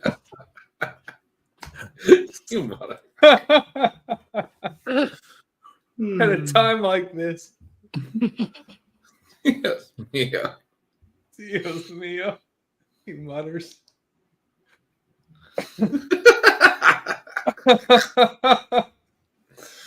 They got -9 yards on that Matt Breida completion. In half PPR leagues, you lost 0.4 points. Yeah. Not great. Not great. Jesus.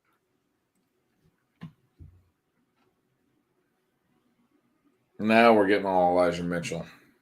All right, 3 and out. Manifesting a 3 and out. Timeout.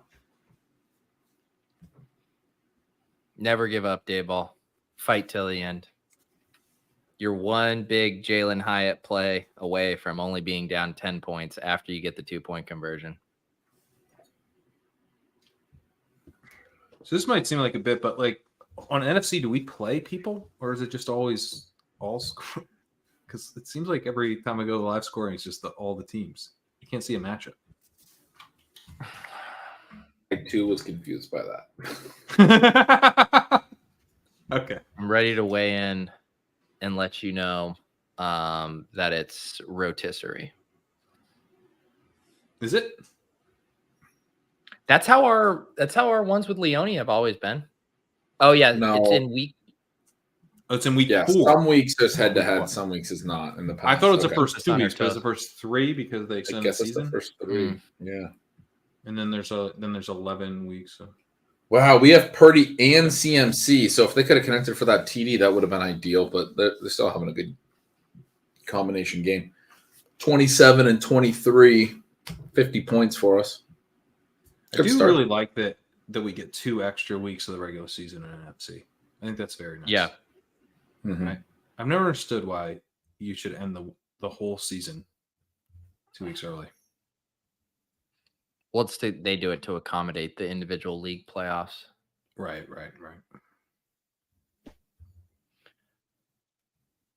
All right, Tracy Cinco, can they do it?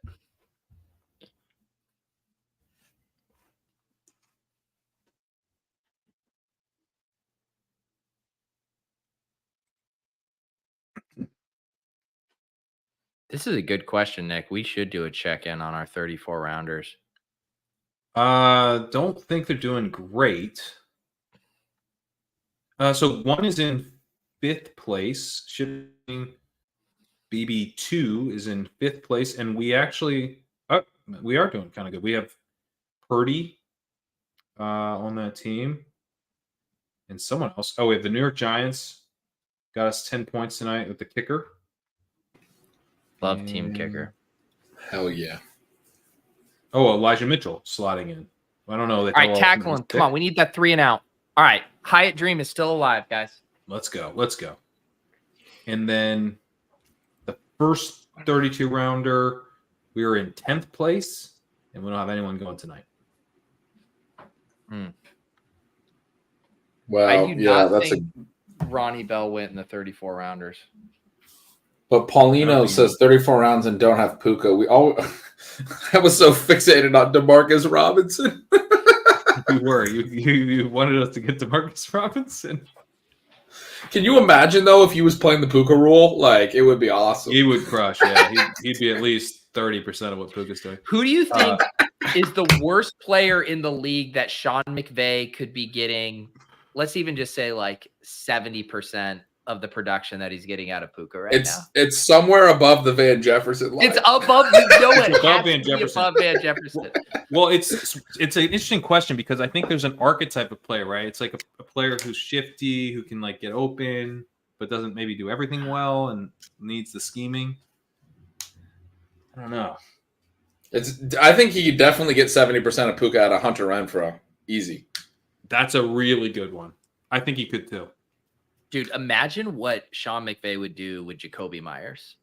Oh, dude, he would crush. Jacoby Myers would crush. He'd be 95% of Puka. Jacoby Myers would top Robert Woods' best season. What about Ronnie Bell? What about Rondale Moore? Do you think he could do it with Rondale Moore? Ooh, that would be fun. That's close to the Van Jefferson line. That's close to the Van Jefferson line. Guys, the point of this question, can he do it with Laviska Shenault? Oh, man. I don't think he could. And this is coming from someone who named their firstborn child after him. But that was sad. I think he could. Yes, Wan'dale, for sure. Wan'dale, yeah. Kyle Pitts would go for 2,000 yards. Agreed. Oh, yeah. Oh, they're just handing off with Tyrod Taylor. Well, this is a disaster. It still could be okay with Hyatt. Because Hyatt is kind of a... You called all the timeouts. Why are you pulling him? I'm pretty sure he made him play the whole not game on the field right now. No. Fuck. Is he no, I think he's bottom of the screen. I don't think he is. He's wearing a big red armband. He's got a huge red armband on.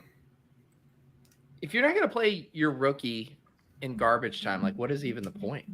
I don't know. Yeah, agreed. There's no explanation for why he's not out there right now. It's frustrating, man. They got to get this first down, though. They might rotate the receivers. He can still come out there if they get the first down because, like, these guys aren't going to all run every route on this drive. They're going to get tired. It's all pass plays. They're exhausted, I can tell. Yeah. So get this first down. New receivers in for the next 3 downs. Don't get a safety. That's PI for sure. Holding, illegal contact. He's trying to go home too, man. Looked at him weird. Is there a penalty that we can call here? Hands to the face. Go for it. Offsides. Illegal defense. Assault. Yeah, I think assault is a good one. Should have called assault there. Can we call illegal defense for playing 2 high safeties? Didn't they institute that rule? Do a fake punt. Show some stuff. Why did they call the timeouts, get the ball back, and then just like put in Tyrod and punt crazy? Like, go for it. They're gonna kneel it out. Why not go for it? So I texted Brittany because I was like, I think I might order some food. You know, it's only like 8:20 here, and she was like, "Yeah, from where Giants suck, huh?" It's true. From where Giants suck. That new restaurant, Giants suck. They finished with 150 total yards exactly. The 49ers had 431. 10 first downs compared to 25. 3.3 yards a play compared to 5.8 yards per play. This was a thrashing. 30-12 doesn't even do it justice, honestly. So I thought the Giants might play kind of scared and just try to run the ball and slow it down, but like they should have, right? Like they just ineffectively pass it the whole time into the teeth of this defense. Didn't work at all. Who we got out there now? Is that Jordan Mason? Yeah. All right. Well, we hit 1, and that's cool. That is cool. We did. That's a pretty big hit too. It does feel good to get on the green column there. We're well up now, right? Yeah. Very much so. Yeah, because the one time you 2.5 extra unit size on a whim and you hit, it works out. Nailed it. That's bankroll management, baby. We just learned a terrible lesson. Very terrible lesson. It's true. That's not how you do it. Well, we haven't officially booked our guests for next week, but we'll get some fun people swinging by for Lions Packers. Actually have some hope that could be a fun game. That's going to be great. That could be a fun game. Dude, the Lions have so many fun players. Gibbs, Laporta, like Amon-Ra. Like, that's going to be a fun one. And then obviously the Packers have a bunch of young players too. Their whole receiving core is like second-year players or first-year players. Also, didn't get a chance to mention yet tonight. If you guys haven't checked out Stat Chasing, definitely check that out. If you guys are YouTube members, you can check that out live on Tuesday nights. They go live at 8 p.m. Eastern. As the Stat Chasing and ADP Chasing shows are known to do, they go a little long, but in the best possible way, covering all the usage trends across the league. Drico and Sacrilegious doing an awesome job. That is now available to anyone on podcast feeds and on YouTube. So go check out that show. And yeah, anything else on your guys' end? Ben, great work on stealing signals this week. Pat, when is the walkthrough dropping? I'm going to finish narrating it as soon as we finish up here, and I will post it later tonight. Nice. Gretch, anything else in your neck of the woods? No, stealing bananas, stealing signals, and stealing lines. The betting stuff with Dalton. That's same as always. If you guys like getting to tail the Pick Em entries, definitely check out Stealing Lines. I enjoyed being able to click those links and getting some sweats in on Sunday. They build out a lot of the 5 entry picks that are kind of building out stories around games. That's fun, especially if you're sweating a single game. I thought you guys did a really good job with that last weekend. I think that's it. If you guys are new to Underdog, take advantage of that $500 deposit match. Use promo code SHIP, and we are going to be here every Thursday night, kicking off at 8:15 p.m. Eastern. Stat Chasing is Tuesday nights at 8 p.m. Guys, it's been a fun one. Nice to get in the win column here, and we'll roll over our giveaway. $300 up for grabs next Thursday. All right. Good night, everyone. Later.